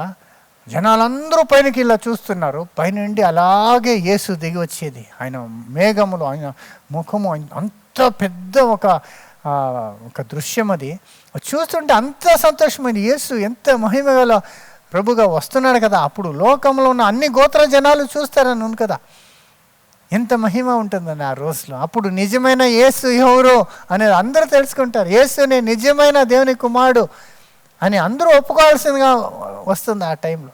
అప్పుడు అలా చూస్తుంటే అప్పుడు అనిపించింది, చూస్తూ ఉన్నప్పుడు సడన్గా మనము అలాగే ఆయన దగ్గరికి ఎత్తపడతాం కదా. అప్పుడు మనము ఆయనలాగే అయిపోతామంటే ఎంత మహిమ దేవుడు మనకి ప్రామిస్ చేసి ఉన్నాడు కదా. దేవుని పిల్లలుగానే ఇప్పుడే అనేప్పుడే ఆయన ఎంత మమ్మల్ని ప్రేమించి ఉన్నాడు. మరి ఆయన పిల్లలుగానే మనం మార్చేస్తాడు ఫ్యూచర్లో. సోదర సోదరి, అలా ఉన్నప్పుడు మనం ఏం చేయాలా? 3వ వచనం, ఆయన యందు ఈ నిరీక్షణ పెట్టుకొనిన ప్రతి వాడును ఆయన పవిత్రుడై ఉన్నట్టుగా తన్ను పవిత్రునిగా చేసుకును. చేస్తారు. ఇంత గొప్ప నిరీక్షణ ఆయన నందు పెట్టుకున్న వాళ్ళు ఆయన పవిత్రంగా ఉన్నట్లు మమ్మల్ని పవిత్రం చేసుకోవాలి. అదే అండి మన మెయిన్ గోల్గా ఉండాలి మా లైఫ్లో. ఎవ్రీడే నాకున్న ఏమేమి వీక్నెస్ ఉందో, బలహీనత ఉన్న దాన్ని జయించాలి. దేవుని సాయంతో, కృపతో మనము పాప కార్యాలని వదిలేయాల, ఇంకా పరిశుద్ధులు అవ్వాలా. ఎందుకంటే ఆ పరిశుద్ధులతో లేకుండా దేవుని చూడలేము మనము. దానివల్ల మనం పరిశుద్ధులము ఏ రీతిగా అవ్వాలంటారు. తర్వాత, పాపము చేయు ప్రతి వాడును ఆజ్ఞను అతిక్రమించును, ఆజ్ఞతిక్రమమే పాపము.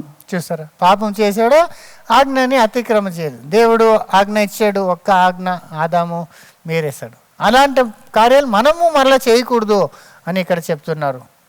తర్వాత 5వ వచనం, పాపములను తీసివేయుటకై ఆయన ప్రత్యక్షమాయనని మీకు తెలియను, ఆయన యందు పాపమేమీయూ లేదు.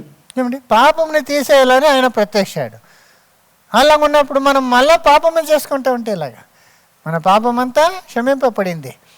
ఆయన రక్తం ద్వారా మన పాపము కడిగి ఉన్నది. తర్వాత మనం మళ్ళీ పాపంలో కంటిన్యూ అవుతామంటే ఎలాగా?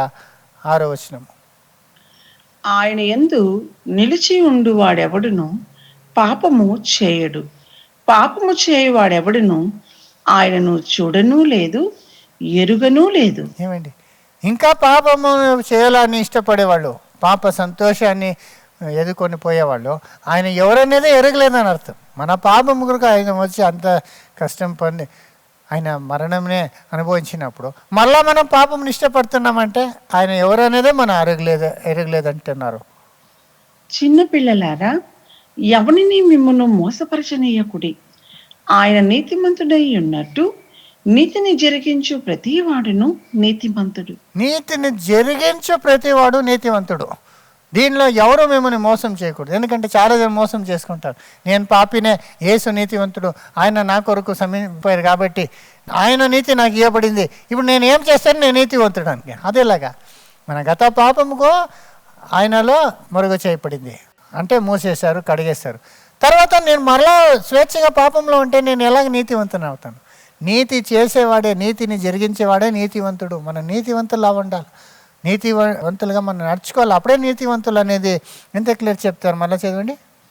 చిన్న పిల్లలారా, ఎవరిని మిమ్మల్ని మోసపరచనీయకుడి. ఆయన నీతిమంతుడై ఉన్నట్టు నీతిని జరిగించు ప్రతి వాడును నీతిమంతుడు. నీతిని జరిగించాలా, మనం నీతి జరిగిస్తేనే మనము నీతివంతులు అని చెప్తున్నారు. అపవాది మొదటి నుండి పాపము చేయుచున్నాడు కనుక పాపము చేయువాడు అపవాది సంబంధి. అపవాది యొక్క క్రియలను లయపరచుటకే దేవుని కుమారుడు ప్రత్యక్షమాయెను. ఏమండి, అపవాది ఫస్ట్ నుండి పాపంలో ఉన్నాడు. అపవాది క్రియల్ని నాశనం చేసేకే యేసు ప్రభు వచ్చారు. దేవుని మూలముగా పుట్టిన ప్రతి వానిలో ఆయన బీజము నిలుచును కనుక వాడు పాపము చేయడు. వాడు దేవుని మూలముగా పుట్టినవాడు కనుక పాపము చేయజాలడు. సైతాను వలన పుట్టిదే పాపం చేస్తాడు. ఆదాము, కాయను, లోకమంతా మనము ముందు సైతాన్ బిడ్డలు కానీ మనం పాపం చేయాలి. ఇప్పుడు దేవుని బీజము మాలో ఉందంటే మనం నీతి కార్యాలు కదా చేయాలా. దాంట్లో డిఫరెన్స్ తెలుస్తుంది. దేవుని పిల్లలు ఎవరో, సైతాన్ పిల్లలు ఎవరని వాళ్ళ ప్రవర్తనలో తెలుస్తుంది అంటున్నారు. చూడండి నెక్స్ట్ 10వ వచనము. దీనిని బట్టి దేవుని పిల్లలెవరో అపవాది పిల్లలెవరో తేటపడును. నీతిని జరిగించని ప్రతి వాడును, తన సహోదరుని ప్రేమింపని ప్రతి వాడును దేవుని సంబంధులు కారు. ఏమండి, నీతిని జరిగించక తన సోదరుని ప్రేమించగా ఉన్నవాడు దేవుడి వాడు కాదు. ఎంత క్లియర్గా చెప్తున్నారు. దీంట్లో దేవుని పిల్లలు ఎవరు, సైతాన్ పిల్లలు ఎవరు డిఫరెన్స్ చూపించారు. దేవునిలో పుట్టినవాడు, నీతిని జరిగించేవాడు దేవుని పుట్టినవాడు. వాడు నిజంగా నీతివంతుడు అయిపోవాలా కదా. ఇంత పాపమంతా క్షమించారు. ఓకే, మనం బలహీనలో బై మిస్టేక్ శోధనలో సమ్టైమ్స్ పడిపోతాము. మరలా వెంటనే ఏం చేయాలి, మనము మారు మనసు పొంది మనం ఆయన రక్తంతో కడుక్కొని నీతిలో చేయాలా, మనం నీతినే జరిగించాలా. అప్పుడప్పుడే ఎప్పుడైనా మిస్ అవుతాం అనుకోండి, అది ఎందుకంటే మనం పరిపూర్ణము లేదు. ఈ శరీరం ఉన్నప్పుడు మనం పరిపూర్ణంగా ఉండలేము. అయితే పరిపూర్ణం అవ్వాలని మనము డే బై డే ఇంప్రూవ్మెంట్ అవుతా పోలా. లాస్ట్ లోపల ఏమైపోలా, మనం టోటల్గా పాపము లేకుండా పరిశుద్ధులుగా ఉండాలా కదా. అయితే స్వేచ్ఛగా మనం పాపంలో చేసుకుంటాము, పాపంనే మనము ప్రేమించి పాపమును వదిలిపెట్టకుండా దాంట్లోనే జీవిస్తుంటామంటే ఖచ్చితంగా అలాంటి వాళ్ళు సైతాన్ ఒక పిల్లలే, దేవుని యొక్క పిల్లలు కాదు అని ఎంత క్లియర్గా ఇక్కడ చూపిస్తున్నాడు. చూడండి సోదర సోదరి, ఇంకోసారి చదవండి. దీనిని బట్టి దేవుని పిల్లలెవరో అపవాది పిల్లలెవరో తేటపడును. నీతిని జరిగించని ప్రతి వాడును, తన సహోదరుని ప్రేమింపని ప్రతి వాడును దేవుని సంబంధులు కారు. చూసారా ఎంత క్లియర్గా చెప్పారు. తర్వాత మనం ఒకరినొకడు ప్రేమింపవలనన్నది మొదటి నుండి మీరు వినిన వర్తమానమే కదా. మొదటి నుండి మీరు ఒకరినొకడు ప్రేమించి దేవుని ధర్మశాస్త్రం ఇచ్చినప్పుడు నువ్వు పొరుగువాడిని నీలాగానే ప్రేమించాలా అని, అదేలాగానే ఇక్కడ. అయితే కాయన్ ఏం చేశాడు నెక్స్ట్? మనము కయ్యూని వంటి వారమై ఉండరాదు. వాడు దుష్టుని సంబంధి అయి తన సహోదరుని చంపెను. వాడతన్ని ఎందుకు చంపెను? తన క్రియలు చెడ్డవియు తన సహోదరుని క్రియలు నీతి గలవినై ఉండెను గనుకనే కదా. చూసారా, సైతాన్ యొక్క పిల్లలు దేవుని పిల్లలు అంటే మనం ఇంకొకరిని పగ చేస్తున్నాము, ద్వేషిస్తున్నాము అంటే కాయన్ లాంటి వాళ్ళు, అంటే సైతాను పిల్ల పుట్టినవాడు కదా. సైతాను ఒక కుమారుడు కదా కాయను, సైతాను చెప్పింది చేశాడు కదా. మనము అలాగే చేస్తే మనము సైతాన్ పిల్లలు అయిపోతాము. మరి సహోదరులారా, లోకము మిమ్మును ద్వేషించిన ఎడల చూసారా ఆశ్చర్యపడకుడి. లోకం మమ్మల్ని ద్వేషిస్తాం. మనం దేవుని పిల్లలు అయితే సైతాన్ పిల్లలు మమ్మల్ని ద్వేషిస్తారు. ఎలాగా ఆబేల్ నీతివంతుడిగా ఉన్నప్పుడు కాయను సైతాను పిల్లడు వాడిని ద్వేషించి చంపేశారు కదా. అదేలాగా ఇప్పుడు కూడా మనం దేవుని పిల్లలుగా మన నీతి జరిగిస్తూ ఉంటే సైతాన్ పిల్లలకి ద్వేషం వచ్చేస్తుంది మా పైన, అది మనము తప్పించుకోలేము. తర్వాత మనము సహోదరులను ప్రేమించుచున్నాము కనుక మరణములో నుండి జీవములోనికి దాటి ఉన్నామని ఎరుగుదుము. ఉమ్, ప్రేమ లేనివాడు మరణమందు నిలిచి ఉన్నాడు. ఏమండి, మరణం నుండి ఆదాము గారు వచ్చిన మరణం నుండి మనము తప్పించుకొని జీవంలో వచ్చాము క్రీస్తులో. అంటే మన ప్రేమ ఉండాలా. ప్రేమ లేనివాడు ఇంకా మరణంలో ఉన్నాడు అంటున్నారు. తర్వాత తన సహోదరుని ద్వేషించువాడు నరహంతకుడు. ఉమ్, ఏ నరహంతకుని యందును నిత్య జీవం ఉండదని మీరెరుగుదురు. ఏమండి, తన సోదరుని ద్వేషించేవాడు నరహంతకుడు, మర్డరర్ అనేసారు. యేసు ప్రభు చెప్పారు కదా, నువ్వు ఒక కోపముతో ఉంటేనే నువ్వు అతన్ని కొల చేసినట్లు, నరహంతము చేసినట్లు కదా. కొన్ని చూస్తేనే వ్యభిచారం చేసినట్లు. అలాగే మనము కొందరిని ద్వేషిస్తేనే మనము నరహంతకులుగా అయిపోతాము. ఎంత ద్వేషం ఉందండి సోదరుల మధ్యలో, ద్వేష పెట్టుకునేది, మరి వేరే వాళ్ళని ద్వేషించేది. అలా ద్వేషించేవాడు ఇంకా మరణంలో ఉన్నాడు. అలాంటి వాడు నిత్య జీవము లేదు అలాంటి వాడికి అంటున్నారు. చూడండి, తన సహోదరుని ద్వేషించువాడు నరహంతకుడు. ఏ నరహంతకుని యందును నిత్య జీవం ఉండదని మీరెరుగుదురు. చూసారా సోదర సోదరి, ఎంత ద్వేషం ఉందండి కొందరికి. అలా ద్వేషం ఉంటే మన నిత్య జీవం పొందుకోలేమని చెప్తున్నారు. 16 ఆయన మన నిమిత్తము తన ప్రాణము పెట్టెను కనుక దీని వలన ప్రేమ ఎట్టిదని తెలుసుకొనిచున్నాము. ఉమ్, మనము కూడా సహోదరుల నిమిత్తము మన ప్రాణములను పెట్టబద్దులమై ఉన్నాము. ఆయన మమ్మల్ని ప్రేమించి మా కొరకు తన ప్రాణంని ఇచ్చారు కాబట్టి మనము మా సోదరుని ఎంతగా ప్రేమించాలంటే మన ప్రాణంనే బద్దలుగా పెట్టేంత ప్రేమ ఉండాలి.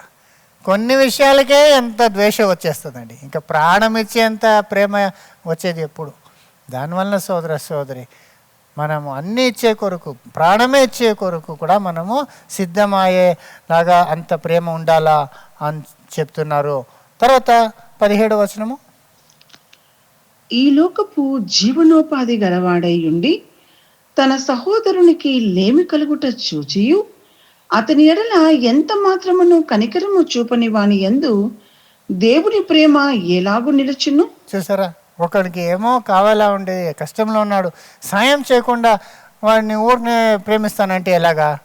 చిన్నపిల్లలారా, మాటతోనూ నాలుకతోనూ కాక క్రియతోనూ సత్యముతోనూ ప్రేమింతము. ఈ మాటతోనూ నాకతోనూ కాక ప్రియముతోనూ. ఏమంటే ప్రేమ ఏమండి? చిన్నపిల్లలారా, మాటతోనూ నాలుకతోనూ కాక క్రియతోనూ సత్యముతోనూ ప్రేమింతము.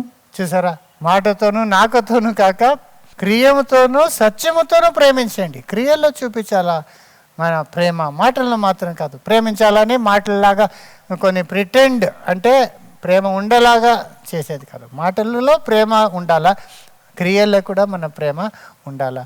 ఒకరినొకరు క్షమించాలా, దేవుడు మనల్ని మన్నించినలాగా మనం ఒకరినొకరు మన్నించాలా. దేవుడు మన కొరకు ఎంత ప్రేమించి త్యాగం చేశాడు, మనము మన సోదరుల కొరకు మా జీవితంనే సాక్రిఫైస్ చేయాలా. కొన్ని సమయంలో కొంచెం టైం ఇచ్చాకే మనకి ఎంత కష్టంగా ఉంటుంది కదా. అయితే మనము ఆ రీతిగా ఉండగా మనం ప్రేమించే వాళ్ళుగా, ఇంకొకరు సహాయం కొరకు, ఇంకొకరు మేలు కొరకు, వాళ్ళు పరిశుద్ధులు అయ్యే కొరకు మనం ఆ ప్రేమను నేర్చుకోవాలి. దానివల్ల ఈ ఒక క్రిస్మస్ రోజులో సోదర సోదరి మనం నేర్చుకున్న క్రిస్మస్ ద్వారా వచ్చిన గొప్ప సందేశం ఏమంటే, దేవుడు ఎంతగా లోకముని ప్రేమించారు కాబట్టి తన కుమారుని ఇచ్చాడు. తన కుమారుని ఇచ్చాడు కాబట్టి ఆయన ప్రేమ మనకి తెలుస్తుంది. యేసు ప్రభు కూడా మమ్మల్ని ఎంతగా ప్రేమించారు కాబట్టి లోకంలో పుట్టి ఎంత కష్టం అనుభవించి మన కొరకు జీవన ఇచ్చారు. అలాంటి యేసు ప్రభు మనకి ఇచ్చిన ఆగ్రహం అంటే మనం ఒకరినొకరిని ప్రేమించాలా, అందరినీ ప్రేమించాలా, మన జీవమునే ఇచ్చే అంత ప్రేమ మాలో ఉండాలనేదే ఈ ఒక క్రిస్మస్ మెసేజ్. దేవుడు మీ అందరినీ ఆశీర్వదించుగాక. నమస్కారం.